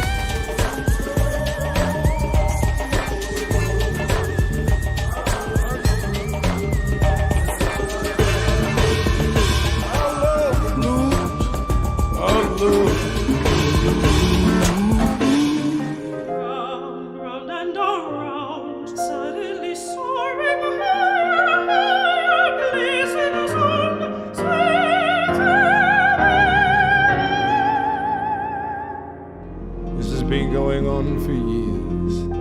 Years and years and years and years and years and years and years and years. And I can't begin to tell you how that feels. But I've been waiting for this category because Garney and I have been because this is going to go to Golden from K-pop Demon Hunters, which I've refused to watch, and I know I probably should watch it, and maybe I still will this week just because of Garney's recommendation. The Golden song, I hate how good it is, and I hate how damn catchy it is, because every time I hear that damn song, it's in my head for at least a day. So, I mean, ever since I saw Sinners, I wanted I Lied to You to win. Like, I just think that is, I mean, and yes, I am looking at more of just the sequence that's involved with it, and not just the song itself. But yeah, it's going to go to Golden. I can't ignore the narrative behind it. I actually am looking forward to the live performance of it. I do actually like the stories that I've been hearing about. By the way, can I just ask this question in general, because I noticed this at the Grammy Awards too? Why are there 80 million writers on a song? I mean, K-pop Demon Hunters has like 7 writers. I mean, how does it take 7 writers to write like a 3-minute song? I don't get that. Like, maybe I'm just out of step with today's music, but yeah, I want I Lied to You to win this so bad, but I can't ignore Golden. So Garney, go ahead. Well, to answer your question, I think that with K-pop Demon Hunters, this was a very collaborative process with people that came in, even though there's probably only a couple people that actually really got their fingerprints on the song. Someone else comes in and makes a suggestion that affects what they do with it, and so they give them credit, and it just sort of blankets the whole thing. I'm glad to hear you say that it's catchy and that you admit that it's a good song, because really all your protests of it winning, it just made me think of the people that were like, well, Superfly can't be an Oscar winner. That's not the kind of music that wins Oscars. 3 6 Mafia's not going to win an Oscar for Hard Out Here for a Pimp. That's not the kind of music. No, but that's not. I didn't say that. No, I wasn't saying it's not the kind of song. So that's what I'm saying. No, I'm not saying that. I appreciate your viewpoint. Yeah. But yeah, you're right. Golden is going to win, and it should win. I know you like it so much, and like I said, I can't say it's going to make me that sad, because like I said, it's if I Lied to You was not nominated, I'd be fine with Golden winning. But if the winner of Best Original Song at the Oscars I don't care. makes you I Lied sad. to You should win. I'm sorry. What did you say, Jamey? If the winner of Best Original Song at the Oscars makes you sad, you need to be on medication. This is true. This category has always given us a lot of anxiety. So, although I do want to support Diane Warren in that it is bullshit that only 2 songs are being performed. I think that the Academy is robbing us of a Nick Cave performance. I agree there. Yeah. But I don't think that Nick Cave wants to do it anyway, so fine. Yeah. Isn't the best way to support Diane Warren to convince her that it's over, that she should stop? Did anybody see the documentary? I feel like, Mark, you probably were the only one that saw this documentary. No, thank you. Oh, you didn't even see it. Okay, none of us saw it. Well, so we keep our streak going where the Diane Warren films are the ones we never see. I saw on social media that Ken Jennings posted after he went to all the short films presentations that Taika Waititi did this year, or he presented it. He said, so that puts me in my usual position where I've seen everything nominated except for the Diane Warren. Which is kind of our same thing. So it's like, okay. Mark, what do you think of this category? So I have to correct myself first. This is her 9th consecutive nomination, and she does have 17. Yes. 17 total now. But I agree with everything Jason said. I Lied to You should absolutely be crushing everything with this song, but it's undeniable right now with Golden, so got to go that way. Yep. Jamey, what do you think? So what are they performing? Are they performing K-pop and Sinners? Yep, just those 2. Sinners is running. I'll go K-pop. I don't care. I think that Jamie's never cared about this category for a long time. Yeah, K-pop sounds Right. I liked the year when they did all the performances pre-show at their new museum performance space. Mm-hmm. And I think if they could swing it, the best way, the thing that they could do is use that space for a concert for all of the songs that make the short list before they announce the Oscars, and just raise money for something. It's a good idea, actually. Diane Warren's retirement. Because you get all these. I mean, you look at the short list, people that didn't get nominated that were eligible. You had Ed Sheeran. You had Miley Cyrus. Yeah, Miley Cyrus. Who's the one that had the documentary about him, though? Is dead. Jeff Buckley? No, Jeff Buckley didn't get on there. I know what you're talking about, Garney. I can't think of it. White Wedding guy. Billy Idol? Billy Idol. Yeah, that's right. Yeah, he was on the short list, I think. Yeah, He's not dead, though. No, but they're saying that the name of his documentary was it Billy Idol is still one of those kind of. Yeah, Billy Idol. Yeah, something like that. Yeah. Yeah. All right, so yeah, best song probably going to Golden. I will say though, I'm excited for both performances, and I think they have a real opportunity to do something real extraordinary with "I Lied to You" too, like bringing in the future past musicians. I think that's going to maybe make it an incredible performance if they do it right. And the performance of Golden's going to be great because it's them pissing all over Diane Warren. Golden shower. God. Oh my God! I should have just ended that before giving Jamie the chance to do that one. Okay, now it's time to get some of the big categories. Let's look at this year's category for Best Director.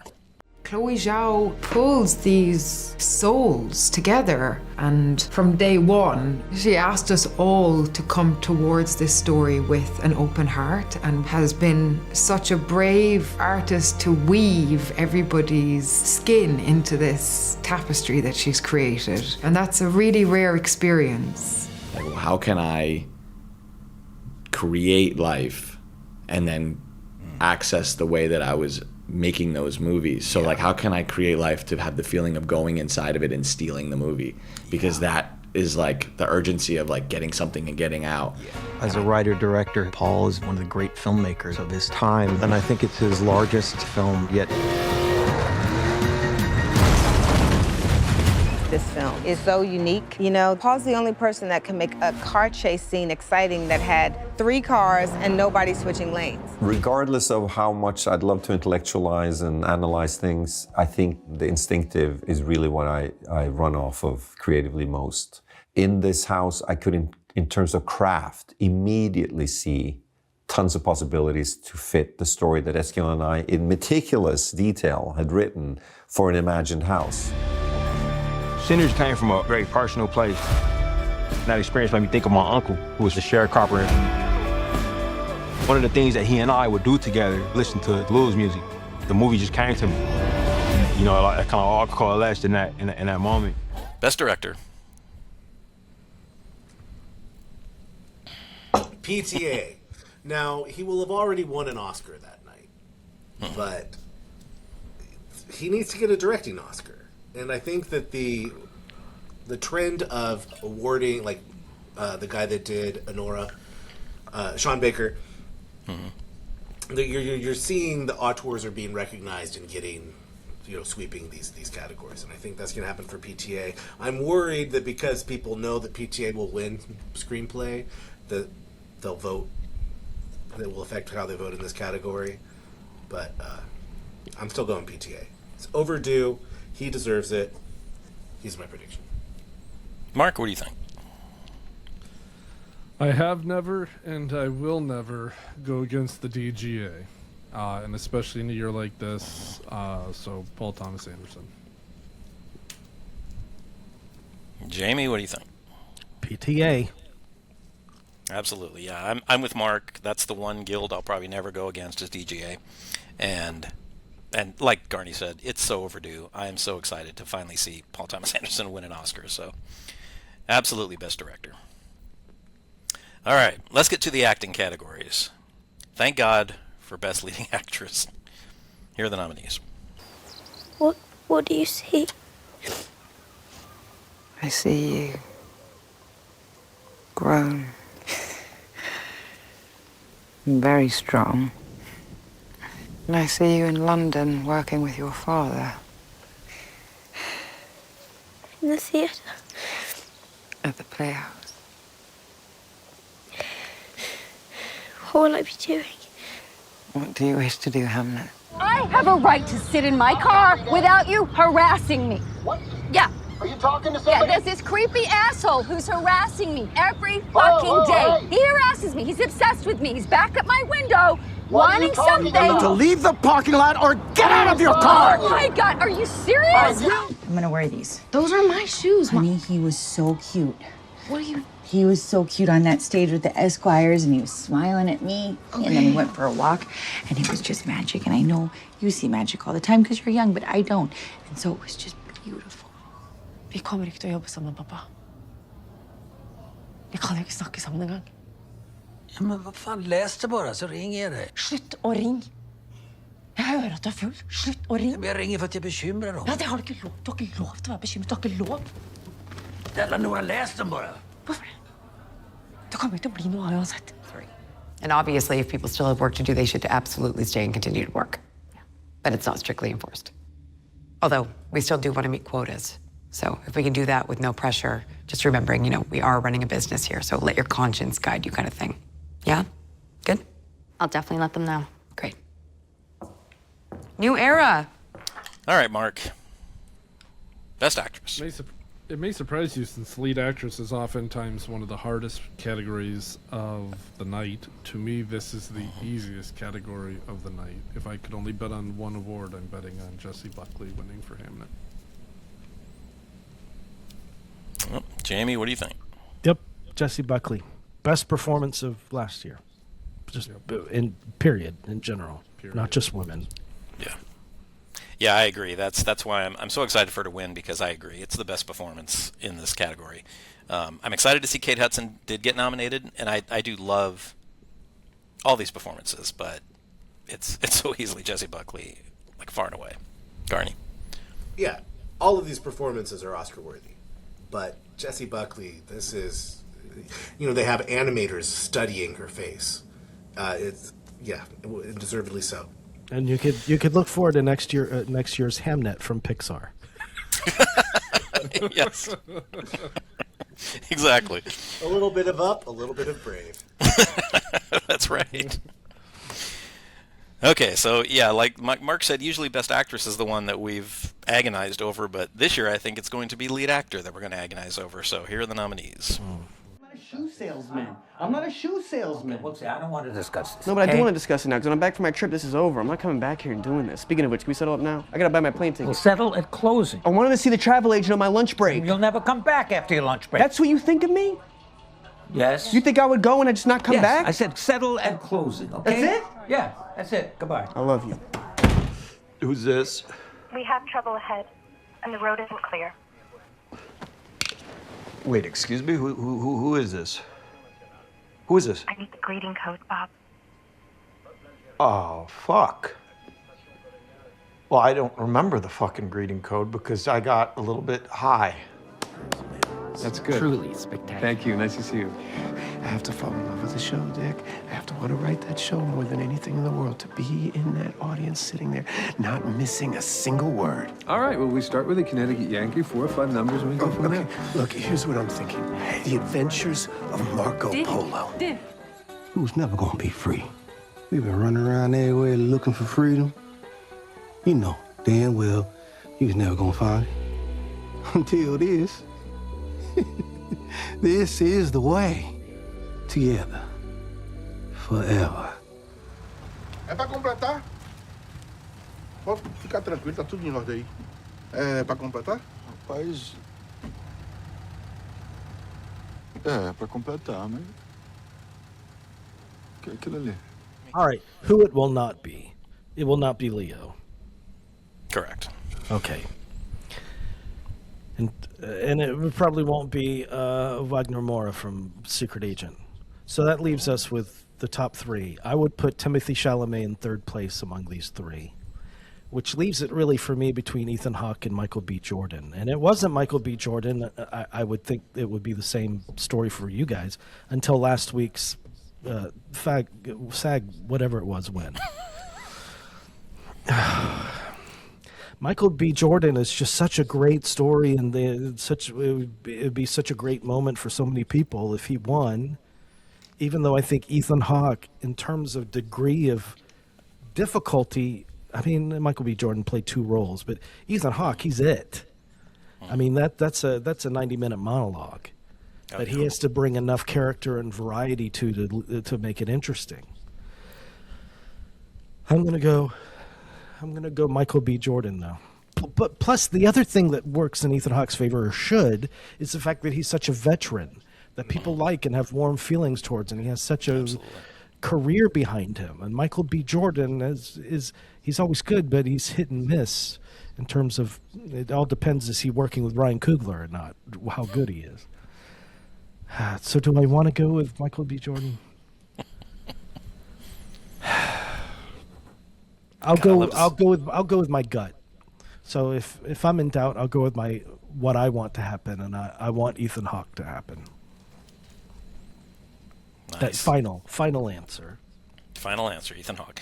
I love to see you work through that, Jamey. The process of elimination is so but that's how tough this category is. It is. I'm sure you guys have gone through your own equation on this that's similar to mine. This was probably the last one, except for Best Picture, which I said at the top I'm still working through. But as we've progressed, I've made my decision. But yeah, Best Actor, God, I mean, this one is so tough, and so many amazing performances amongst all these. I agree with everything you said about Ethan Hawke. Like he has to carry that movie completely on his own, and it's an extraordinary performance. And he's another one like Amy Madigan, who's so well liked in the industry. So I could see it happening so much. I loved Leo. I think this is Leo's best performance. In any other year, I'd love to see him win for this, because I thought he was great in that.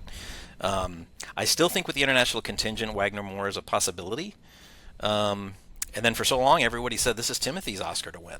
You know, he would be the youngest Best Actor winner in a category that usually does not go for the younger actors. But I think Timothy's been shooting himself in the foot. Like, what does he make some comment about the opera? And you mentioned this in your song, Garney, about opera and all of this stuff. It just seems like he's and then he had to come out and do a mea culpa for that. I mean, he is in full campaign mode now, because he's got his press agent saying, "You've pissed people off again. Go out there and apologize." Exactly. So I really hope Timothy doesn't win, because I'm not a fan of Marty Supreme. I felt like he was a dick the entire film, and I didn't give a shit, you know. And so I'd hate to see him win for this film, even though he's good being a dick. I will say that, but I think this is Michael B. Jordan. I agree. It's again the actor award. I think gave him so much momentum, and the love that was in that room when he won, like and to do 2 distinct performances. It's like, I don't think people realize just how hard that was, because I never lost track of who I was watching when I saw those characters. He made them completely unique, and so I don't know if I'd vote. He'd be my vote, but I one would was love to dead see. all the way through it, right? I mean that's one halfway through. Yes. Well, thanks, Jamey. I appreciate that. But I'm talking about before that happened. I still could tell these two apart. So okay, but yes, I'm going with Michael B. Jordan. So, Garney, what do you think? All right. The fact that Leo only has 1 Oscar is kind of ridiculous, but I agree. It is. This is one of his best performances. Absolutely. I should have had dinner. You're like 9.5% alcohol. Ethan Hawke would be my vote, and if Blue Moon had gotten a nomination for makeup, I would be picking him. I would be predicting it, because he would follow that same thing that Brendan Fraser got with the whip, because it's such a transformative performance. A lot of times you get a Best Actor and a makeup back to back. And I will say that if Timothée Chalamet wins, he's winning because he did a great job playing Bob Dylan. And it's amazing. I thought he was really good in Marty's. I don't mind him being an asshole who kind of grows up by the end. He was great in Marty Supreme, but I don't think he doesn't grow up at the end. But he does. No, he doesn't. Back to back. It wasn't earned. It's the last fucking shot of them. It was earned. He's crying, but he's still going to be the dick afterward. Like, it wasn't even earned. So. Like, I don't think so. Children issue. There should have been Sorry, some Garney. scene. I think that scene represents what he never had throughout the entire movie, which is a responsibility beyond to himself, and that was that emotional relief at the very end of it. He's going to be the worst dad That's the ever. entire journey. It's a fictional character; it doesn't exist, so we don't know what kind of dad he'll be. I know exactly what dad, because I watched him for 2.5 fucking hours be like a complete that's dick. the thing that I didn't like about Marty Supreme. It's just so long. Why does every movie have to be 2.5 fucking hours? Well, if it's a good movie, like One Battle After Another, that earned its running time. Like, it's fine there. Okay, we interrupted Garney. I'm sorry. I get animated talking. Oh, thank you, Garney. That makes me feel Michael good. B. Jordan's going to win. It's just it's been leading this way. Another reason with the BAFTA, he's playing two guys. Even though the best dual performance of the year was Dylan O'Brien in Twinless, but nobody saw that movie, so he didn't get nominated. But great for Michael B. Jordan. He's got a great career. He's been with us for a long time. Ethan Hawke has been nominated for 5 Oscars, 3 of them acting. What is Jamie laughing at now? I don't even know what gets Jamie going. I was Sometimes. just thinking the best dual performance of the year was Amy Madigan's Cap. But go ahead. That just keeps coming up. You reused a joke, Jamie. I'm not impressed. I don't think you've ever done that before, man. Mark. Yes, Mark. So hopefully my internet can hold out for a couple seconds here, because my favorite stat this year is about Ethan Hawke. And keep in mind before I say this, Garney, that stats are meant to be broken. They have fallen every year, it seems. So, but it's really interesting because Hawke is the only Best Actor nominee whose film is not nominated for Best Picture. If he wins, he'll be the first in 72 years to beat 4 contenders from Best Picture nominees. The last to do it was William Holden for Stalag 17. So that's kind of a cool stat. Right? Nice. 72 years. That's a great stat. Does that include actress as well? Does that happen, though, that you have just 4 Best lead Picture actor. actors? Correct. Okay, It's because not- Meryl Streep did right. it in Iron Lady, didn't she? Was that not? Yeah. All right, but even with lead actor, how many times has that happened where you have 4 actors from Best Picture and 1 that isn't? Right. Probably. Now there's a probably stat low. you got to research, Mark. Right. And I would Yes. say it's as we move to these expanded fields for Best Picture, all these stats become more likely to be broken. Meaningless? because Oh no, I'm sorry. Yeah, right. And true. A lot of it is becoming, I don't want to say meaningless, but you almost have to look at the data set from the last 5 to 10 years and throw out the rest. Because it's such a Ethan different Hawke is academy, kind of it's like such our different William Holden rules. these days, though. Like our who? Fair. Ethan Hawke is kind of like our William Holden, though, So that would be appropriate. And I also wanted to add that at BAFTA, when nobody won because they gave it to the guy that played the Tourette's guy. Right. No help from BAFTA. He spent most of his speech talking about how great Ethan Hawke was. Like, he just was basically campaigning for Ethan Hawke during his acceptance. It's true. So do you think his Tourette's outburst was a way to shame his competitor in the acting category? Like it was his way of campaigning for Ethan Hawke? No, the actor who played the actor didn't have Tourette's. He played the He played the guy who had Tourette's. So when he got up to accept the Oscar, the person who he But the played guy who was had in Tourette's attendance. was actually there. Was in attendance because he produced the film. He was a producer. They should have cut that out. I mean, they Yes, they should should have. have. They should have muted it. Well, that's the thing is that They had plenty of time to delay. Yeah, it's because they muted when he did the F slur for Alan Cumming, but they didn't mute the N slur for the other actors. It's just totally that made no sense to me. Yeah, it made no sense. Okay, we still didn't get Mark's prediction. I'm sorry, Mark. So yeah. So I'll get We're taking there advantage of your quickly slow here. internet connection tonight. Right. So listen, every year every year I try and learn something from my mistakes with Oscar. And I think I've been very, as Jamie could tell you and others, a little too lean a little too heavy on the stats and data. And what I've kind of learned in the last couple of years is, and I think it started in 2020, is you got to look at the timing of the precursors and the awards that are happening. And I think with SAG happening at the time that it did, when everybody had their votes in hands, I think I think this is one of those years I'm going to lean more heavily on SAG than I have in past years. I went with all 4 SAG winners, which would be the 10th time that's happened in their 30-year history that all 4 SAG winners repeated Oscars. So I went with Michael B. Jordan. But man, that is a tough category because I could see any of the 5 winning. Yep, this is a tough one for sure. So, Jamey, I really hope you're right. I really hope it goes to you. That'd be a great moment for sure. Yeah. Yeah. And it could happen in this kind of crazy year. So, anyway, so I've decided to kind of change up, kind of put all the awards that are kind of for a best film award here towards the end. So let's go to the animated feature category.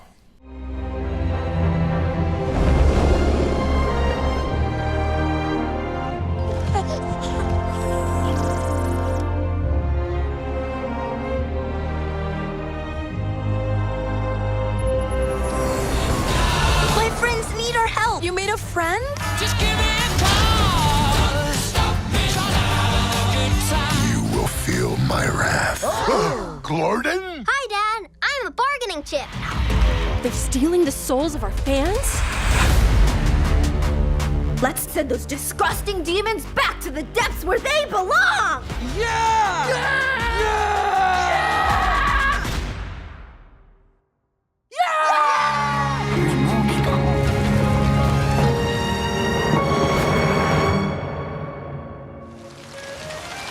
Les souvenirs restent.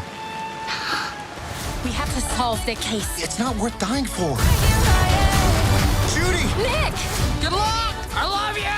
When you two save the city, maybe everyone will see reptiles ain't that different.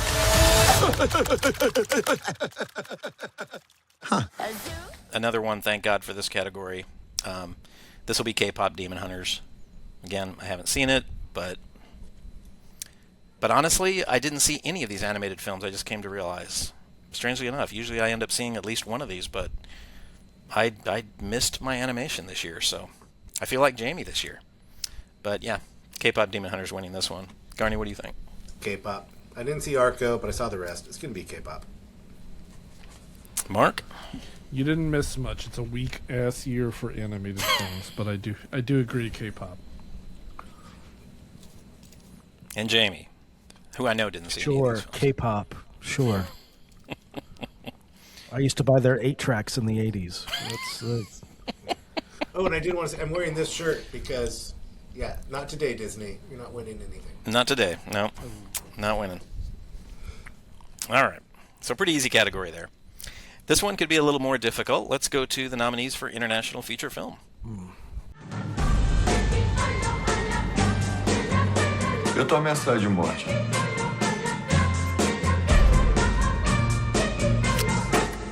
Eu não teria vindo aqui pedir sua ajuda se eu não achasse que era uma situação perigosa.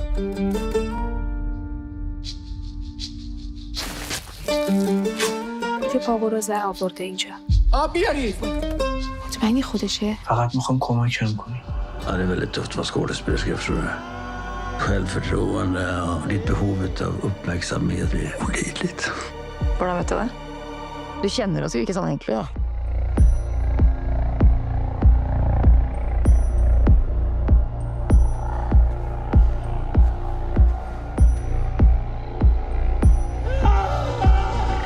رن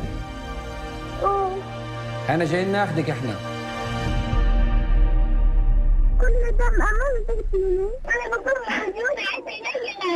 All right, Garney, get us started. This was a great year for international film, don't you agree? It really was. And this Really is one was. of the few years where I got to see all 5 before tonight. And I really want to go out on a limb and say it was just an accident, because that's what should win. And given everything that's going on, I could see it happening. But I think sentimental value is going to take it. And I'm fine with that. Sentimental value is great. That would be second on the list for me. All of these are very strong films. All right, Mark, what do you think? Yeah, I agree. Norway gets its first Oscar. No Very way. nice. Jamey. I'm going sentimental value too, even though there's an argument to be made for the Secret Agent, and it was just an accident. And, yeah, I mean, if Secret Agent wins, only like 5 nations have gotten back-to-back. It would be the 5th. Wow. The 5th nation to do back-to-back international. Garney, don't try stats unless you have your stats for sure. Sentimental value is pretty free of controversy, and it's it feels universally loved. So I think that's going to get it. I think that's a big part of why I went with that in the end over Secret Agent. Is Secret Agent did well with nominations. It got picture, actor, and casting, but sentimental value got picture, director, actress, 2 supporting actresses, supporting actors, screenplay, editing. I mean, that to me makes it where I think it's 4th at worst in Best Picture odds. So if I'd put it higher in Best Picture odds, why would it not win here? So I think it's a tough call, but I think it's also an easy call. Yeah, I was going to say it's. Yeah, I don't think it's as easy as past years where international feature film has usually been an easy category to predict. But you're right. What you just said, Mark, it got so many nominations, and I don't see it walking away empty-handed. So I think it definitely takes international feature film. So a 4-way agreement there. All right, let's get to a category that I will be. Who disagreed with us? Oh, there's 4 of us. Okay. Thank you, Jamey. Sorry. All right, let's get to a category that I am going to be watching your predictions very carefully in this category. Here are the nominees for Best Documentary Feature. That we're allowed. Their biggest fear is to see us come together on one accord. We got to take our power back. We have to come together and make a stand that our life is worth something. I came to prison in 1985. I know what you folks would do. At first, I thought it was a stomach bug. But when it started feeling like a stomach anaconda, my doctor convinced me to get a CAT scan. This is the beginning of a nightmare, I thought. But stay with me, all. هویتم زیر سال apar. Uzat ki döylem istiller olam. Ola istiller mən təğyir verirlər. Mən səni bəhrələm. Я могу показать миру ту пропасть, в которую мы все катимся. Это идеальное прикрытие. Никогда не застегивай. Никогда. Потому что если он выходит в голову, вы сломаетесь. Thinks we're trying to steal her truck. Do you even know how to drive? We're 11. It clearly says no trespassing, and always welcome to go. There doesn't need to be a call for service every time a kid's playing in the yard. She's always messing with people's kids. Sheriff's office! 1 minute! All right, Mark, get us started in documentary feature.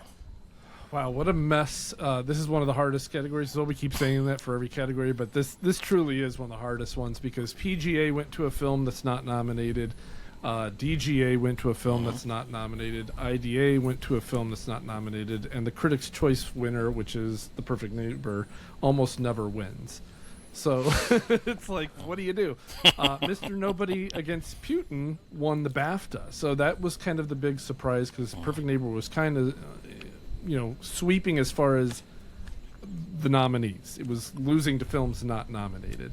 But man, this branch loves to go with current events. If you look at 2 of the last 3 winners, Navalny and 20 Days in Mariupol are directly tied to Russia, Ukraine, as would be, of course, the Putin doc. They like to go with films that are connected to major global events, and kind of considering what's going on right now, I'm leaning toward Mr. Nobody Against Putin. If I have to say today, I'm going to say The Perfect Neighbor. But this is one that I think is going to be, I'm going to go probably with what I think is an upset pick in the end. So which one are you going with, Mark? I couldn't even... I think the perfect neighbor is what I'm saying today. Oh, but okay. I'm 51-49% on that. Okay. All right, Jamey. I think this is a terrible list of nominees by and large. Bastard. Now you were involved in Alabama Solution, right? I was, yes. And you I actually didn't. filmed It some was of that kind of footage. inadvertent. You didn't know it was a directee, or you didn't know what the project was necessarily, or did you? Well, no, I was hired back in 2019, and I didn't know that they were keeping it very secretive, but they needed an additional camera operator for the stuff they filmed in Montgomery, and That's awesome. so I did. Yeah, I did meet Andrew Jarecki and Charlotte Kaufman, the directors. Wow. So I didn't really know what that. I mean, that was back in 2019 when they were filming this. I mean, they took a long time to work on this film, and so I didn't know until I happened to see the trailer, and I was like, holy shit! I filmed some of that footage. You can actually see me in the background on one of the shots. It was like, That's awesome. It was strange. Yeah, Dropping in the trailer itself. Yeah, did you see the finished movie? Did I see the finished movie? Are you kidding? Yeah, but you can tell within the course I movie did. that. Yeah. See, I couldn't. It was almost tough too movie to hopeless watch. and depressing for me. Yeah, it's a very tough movie. And I usually laugh at shit like that, but yeah, it was tough. Anyway, but by and large, Go ahead, Alabama solution notwithstanding, I think these are a really weak group of candidates. So, Mark, the documentary category, the film has to be submitted by the country of origin. No, not documentary feature. That's international. Okay, so why Mr. Nobody Against Putin got nominated instead of My Undesirable Friends? Right. I don't know. Is total bullshit. Yeah. And that's a bullshit movie. Just a guy patting himself on the back for 2 hours. I like that documentary actually. I just watched that last night. I think even the likely winner, The Perfect Neighbor, has a lot of problems. But Really? yes, I do, and it's got a lot of controversy surrounding just how it was made, its structure, what exactly is it saying. But it's the one that's gotten the most press, and definitely the most amount of people have seen it out of all of these, just by nature of being on Netflix. Yeah. So that's what I'll go with. Okay, Garney, I'm going to let you go first since I'm going to kind of save my. I would vote for Alabama Solution, and I'm Thank not you. just Me saying that too. because you're my friend and you were involved with it. I've felt that way even before I knew you were involved with it. It's the only one that's on here that feels like it's doing journalistic work at the time instead of past. I mean, you could argue that Putin is doing it as well, but that's not a very impressive documentary. It's just impressive that it was made and that we were able to see it. I really liked Cutting Through Rocks, but I felt like some of that stuff might have been staged because there was like such amazing access that you got to like court, like a judge talking to someone. I'm like, why did they even let the camera in on that? And it felt Doesn't like it say at the very beginning, because I guess it anticipates that people will think that, doesn't it say everything you're about to see actually happened or something? Isn't that a disclaimer at the beginning of it? I don't remember the beginning of it. I mean, I watched it on my tablet, and if either of these people in Cutting Through Rocks or Mr. Nobody Begins Putin, if they were actually able to be at the ceremony to be recognized, then maybe that would guide my prediction a little more. But I think in the end, I'm going to go with The Perfect Neighbor. I don't think it deserves it, but I think it's going to get it. Man, you guys hurt me, man. You hurt me so much. But it is I agree. Like in any other year, like I love Perfect Neighbor. I had Perfect Neighbor on my top list too because I think it's an incredible feat to structure a documentary that actually follows characters. That you actually it unfolds like a thriller. It's an impressive piece of work. I loved it a lot. But yeah, I mean it's been surreal to be like involved in a film that's nominated for an Oscar. So it's very strange to predict a film that I was working on. But I've got to pick it. It's like, how many chances am I going to get to predict a film that I was involved in? So I would love to see it because I think it, even if I wasn't involved, like I try to keep myself separated from it. I just think that's another documentary that took its time. Like I said, I got hired in 2019. It's just coming out in 2025. So the fact that they were able to stay patient with it and followed the kind of access that they got, like they didn't start out making the kind of documentary they were going to make, like when they found out about the contraband cell phones and things like that. But I do worry that it is a very United States localized problem. And The Perfect Neighbor does kind of speak a little bit more to what's going on, but yeah, this this is the moment I'm waiting for Oscar night to see this. I'm predicting Alabama Solution, but you guys are probably right. But I would feel more confident predicting Alabama Solution if Sing Sing got more Oscar love. True, yeah. But I was glad it got nominated. It's not an issue they care about as much. Yeah, I mean, I was glad it was nominated because I thought it might have the same problem getting nominated, that it was a very United States centered kind of film. But the fact that it did get nominated, and also Andrew Jarecki has been all over. They've been promoting the hell out of this film. He's been on Fallon the other night. He was on Daily Show. He's been promoting the hell out of it. So I mean, it's been in the news a lot. So yeah. And he's the only one nominated who's won before. It is true. So just be thinking of me, guys, when documentary feature comes up, and And it's the person who directed Gita for Perfect Neighbor, who also was up for. Also up for the short. Jamey predicted. Indeed. She's a double nominee this year? Mm-hmm. Yes, she is. Oh. Yep.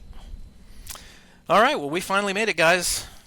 Like I said, I did not have this. Couldn't decide which one I was going to pick. I've decided. So let's get to it. Best Picture of the Year. You're lying to me. What's the difference? You know this is crazy. You know this is wrong. I know who you are. I know what you are. I know you too. We all lose our jobs if you can't pull off a miracle. No pressure. None. The only question here is, why did Sonny Hayes come back to F1? I think it's really wonderful that Apex are giving second chances to the elderly. If you are not to abort enough, then I will indulge in rage.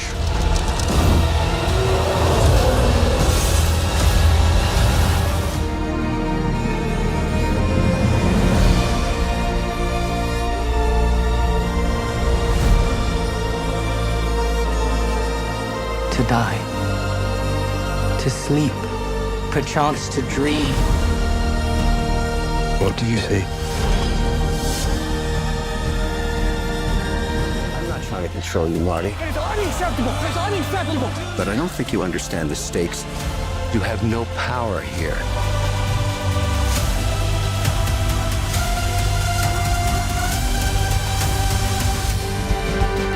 You know, you are so unsuitable for my daughter. My child comes from a whole line of revolutionaries. And you look so lost. What are you gonna do about this baby? You know what freedom is? What? No fear. Agora você tem que estar sexta-feira cedinho lá. Que ele é Armando? Não. O nome dele é Marcelo. Armando? Armando?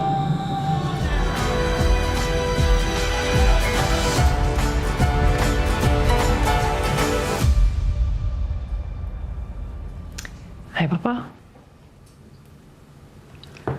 Hi. I just want to keep you someplace safe.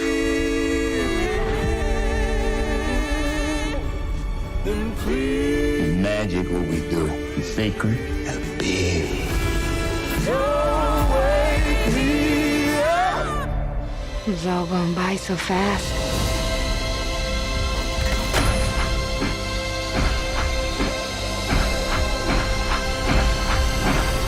Beautiful, ain't it? What is? All of it. All right, Jamey, you get the honor of... Yeah, why am I going first for this thing? I don't know, just the way that it fell out.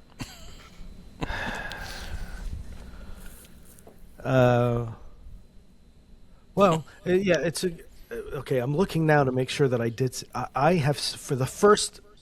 Maybe the first time in a while, I have seen every single one of the Best Picture nominees. So, Jamey, that makes me very happy. Yeah, Yes. That's cool. Give us your whole preferential ballot. Yeah, what would be your preferential Well, ballot? One Battle number 1, Hamnet number 2. I guess trying to among remember your these, top 10. Train Dreams number 3. 4 would be Sentimental Value. All the others aren't in my top 10. So, oh no, Sinners in my top 10. Yeah. You had it 9, I think. So five of these are in my top 10. So it's good representation of what Jamey likes, which I know is the primary yes consideration. What does Jamey like this year? So everybody knows, unless there's this really outside upset, it's between One Battle and Sinners. And more, it's been feeling like it could be a split decision between director and picture. PTA winning director for One Battle, Sinners winning Best Picture. So it's really like whatever that phrase is, half a dozen. What is that phrase? 6 of one, half a dozen of the other. For me, something like that. Yeah. Oh man, I'm gonna fall for the purposes of this particular show.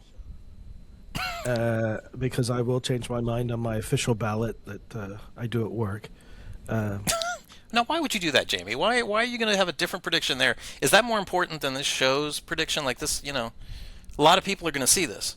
It's just that happens later, so we'll have more. You said that. I didn't say that, but I'm not disagreeing. Well, I have to say it, Jamey. You won't say it. I'm going to say Sinners. Nice.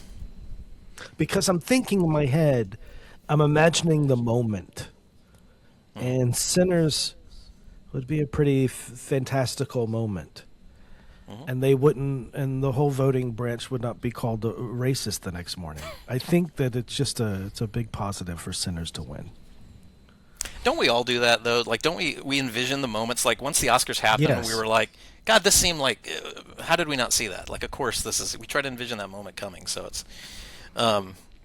Okay, so yeah, the Best Picture, this is clearly One Battle After Another, and Sinners has been the two films that have been back and forth all season long. And the thing is, these are my top two films. Sinners was my number one, One Battle After Another, but I would almost say they're I wish this could just be, I wish they had been in separate years, honestly, because I love these films so much. These are films I'm going to rewatch years and years from now. But a tie is not a possibility, is it, Mark? Not on a preferential ballot. Not now, I don't think. What would happen if there was a... I don't think they have a tie can. with the preferential. Yeah. The other I don't think categories they you still would. can, but not Best Picture. Yeah. Correct. Okay. Yeah. That sucks. But I think it's going to be very close, regardless, because both of these films I think are going to be in everybody's like top three most likely. So, but I'm manifesting it right here. Yeah. I think it's going to be Sinners. I think. Yeah. I would not be upset if One Battle After Another won, because I love that film so much. But I just think Sinners is an of the moment kind of film too, and I just like Jamey, I'm kind of envisioning the moment, and I just kind of see Sinners winning it. So, Garney, what do you think? It certainly feels like everything is leading towards Sinners. That's where. But this is what we need to remember. This is a preferential ballot. And so people aren't just picking one. People aren't sitting there thinking, oh, which one do I want to pick? They're thinking about what they want to put on the top and where they want to rank it. And, I mean, genre movies just do not win Best Picture. Mm-hmm. And we've just seen the trend being, with Sean Baker and Christopher Nolan, and they're awarding, it's just going across the board. And... man, poor PTA if he gets there, but then his movie doesn't. But no one's worried about Paul Thomas Anderson, except for Paul Thomas Anderson. I just think in the end, there's still going to be people that have an issue with Sinners being half of a really good movie and half of a not so great movie, or that, that just half is just, I don't care for that. Whereas One Battle After Another is just consistently what it is. And Sinners is great. If Sinners wins, that's the best thing for the Academy, is for Sinners to win. But you know what else would have been great for the Academy? If Chadwick Boseman won instead of Anthony Hopkins. I think One Battle After Another. I had a feeling that's where you were going, man. All right, Mark. Because PGA. Sorry. Right. Yeah, it's PGA, yes.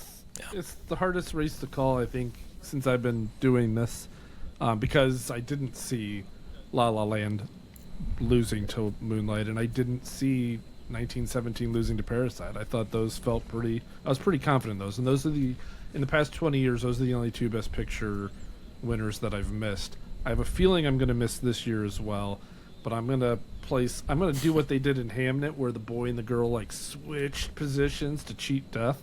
So I'm going to predict one battle after another wins, so that when I'm wrong again, I can be happy about it. So I'm going with one battle. I like that. Yeah, I didn't think we were going to have a full agreement on it, but yeah, it's at least we're going to. I mean, I feel like you guys all love both these films, right? Like, I still don't know your full list, Mark or Garney, but I'm going to be happy regardless of either of these films winning. And we both have it higher than Jamey at number 9. Yeah, we did have Sinners higher than Jamey. Shame on you, Jamey. Yeah, I don't love Sinners. Shame on you, Jamey. God, I love Sinners. Shame on you. Yeah. And see, the thing I would say, Garney, also is I don't think Sinners is a horror film. Like, I am not a fan of horror films at all. It's like my least favorite genre. But to me, Sinners is just, it is so infinitely more. Yeah, you can't pitch. Well, a horror film could be more. Oh yeah. But that's the thing. Like, I just don't even think of it in terms With of vampires eating each other's flesh. That's a horror film. Man. Well, yes, I agree. Yes, I understand like the actual like and like a lot of horror films, it uses the genre to infuse a lot of historical and social commentaries. If there was a Blockbuster Video and you went in and you said, "What section am I going to look for Sinners?" Right. It's going to be in horror. I would put it in drama. See, I worked in a video store, so I would resist putting it in horror. I worked in Blockbuster Video. Okay, then. See, we would have disagreed if we were working in the same video store. Go ahead, Well, Mark. I don't You look get like a pick because then the Blockbuster employees whatever's printed on the label. That's true. I want to tell you real quick my least favorite moment of being at a video store. I was looking to rent. It's gonna be good. I was looking to rent First Blood, the first Rambo movie, right? It's just called First Blood, and I'm looking for it. And, where the fuck is I can't find it. They gotta have First Blood, right? And I go up from like, do you guys have First Blood? I couldn't find it, and they said, oh yeah, it's under R. And I said, well, why the hell would it be under R? And they said, well, because it's Rambo First Blood. And I said, no, it's not. It's First Blood. And I show him, and he agrees. Oh yeah, but they put it with the R's because they assume people will look for it under R. So at that point, I think that was the last time I ever went to a video store, and they closed shortly after. And I've always blamed the alphabetical order of First Blood. The last time video stores. Well, at least blame your suggestion. I think them moving that tape caused Blockbuster to go belly up. I think it probably did because nobody could find First Blood anymore. Nobody could find First Blood, and they went out of business. Ironically, you drew First Blood. It was right. You did, yes. Yeah. But to bring it back to what you guys were saying. Story is a go. Yes, go ahead, Mark. No, go ahead. Because when one of the things the Blockbuster, they would always say, you're renting, and they would say the title to make sure you didn't grab the wrong thing behind the wrong box or whatever. And as a teenager, I started to get an interest in Woody Allen, and I wanted to rent Everything You Always Wanted to Know About Sex, but were afraid to ask, but I didn't want to have him yell that out when I bring it up. And the go, it's not what you think, people. It's a comedy by Woody Allen. And so I thought, well, I'll just do I'll get 3 Woody Allen movies, and I'll rent Annie Hall and I think Manhattan and everything else. And so I brought them up, and the guys say, all right, you got Annie Hall, you got Manhattan, you got Everything You Always Want to Know About Something or Other. And I'm like, oh, that guy was so nice, and he didn't yell out the title. And then I go out to my car, and I'm looking at it, and it didn't fit. It literally said on there, Everything You Always Know About S. And that's where they shortened it, yeah. Sex wasn't even on the spine. Oh my God, that's great. Because I did have the opportunity to go up and rent Once Upon a Forest for my nephew, and then for myself I was renting Spanking the Monkey. And when the person read it off, and she goes, all right, you got Once Upon a Forest and Spanking the Monkey. She felt embarrassed saying it. Right. Oh my God. God, don't we miss the video stores, man? Yeah. The old days when we had to go out and get a movie. It's damn, there went my Sinners background. See? Let me just close that so it's okay. There we go. Anyway, Mark, did you have one more point to make? I know you're about to say something. No, well, I was going to say about how I think I see your point about not feeling it's a horror movie because it's more a metaphor for all the things in it. But I think that's what horror does a lot anyway, right? I think a lot of horror movies are metaphoric and whatnot. Or, yeah, so yeah, I don't know. That's true. I get why you see it as not really horror, but it's horror. I'm willing to, but I would still put it in the drama section. So Garney and I would be fighting if we worked at the video store. So. And Silence of the Lambs? I also say that'd be a drama. Suspense. Suspense. Suspense, yeah. I'd put it in suspense, yeah. I forgot about the suspense they section. skin people, okay. Yeah. Silence of the Lambs is the closest we're going to get to in horror Best Picture until next Sunday. Maybe. Yeah. Well, yeah.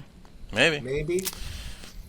It's going to be interesting to see. It's going to be incredible Oscar night for sure. So, Historic either way. This was great, guys. Enjoyed it. Yeah, historic either way. It's going to be a great night. So, but I enjoyed it, guys. This was great. So, just to preface something, so that like you guys saw the beginning of the show, I used some AI to put us in one battle after another. So, my wife had a great idea for the closing of the show. She said, why don't, since you guys, like, we're all driving separate to get to the event, like, why don't you put the four of you guys in the car together, like, all bloodied and exhausted, and I was like, this is a great idea. Okay, so for the past 40 fucking days, I have been plugging into AI, put the four of us into the same car together, and all I said was, make us look bloodied and exhausted like we've made it through a tough prediction special, and have one of the guys say, we did it. That's it. Okay? So I never got it to work because it never could get us right.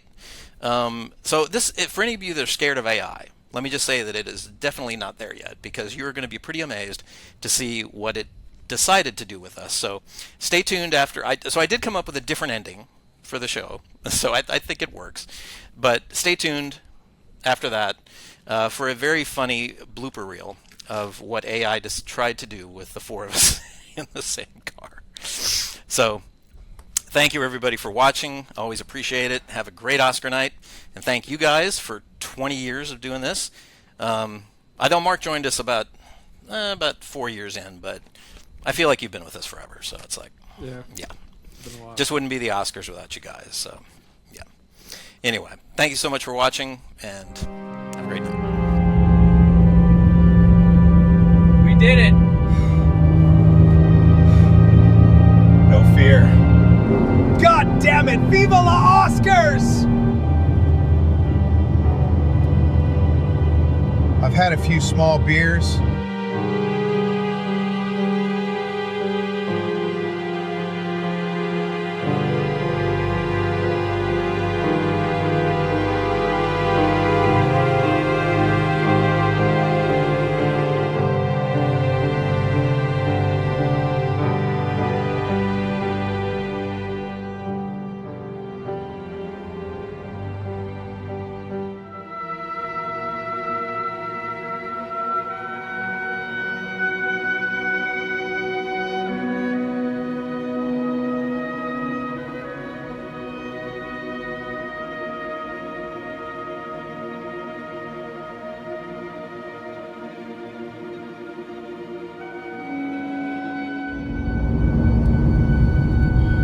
Did it. We did it.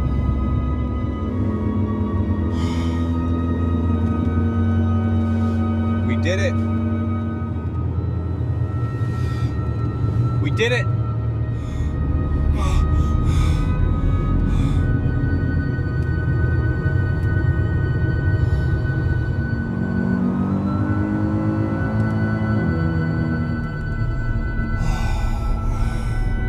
Keep it steady. Look out! We're almost there! Hurry, they're gaining!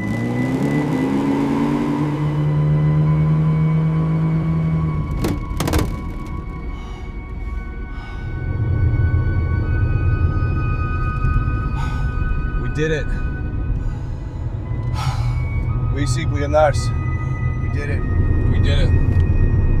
We did it, yeah. Finally. We did it. Yeah, but at what cost? Keep driving. We're not done. They're gaining. Faster. I'm flooring it. Over there.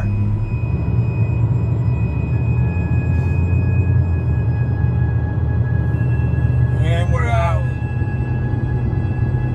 All right, so we did it. They're gaining on us. Oh, he's right. Floor it. I'm flooring it. Floor. Just hold on.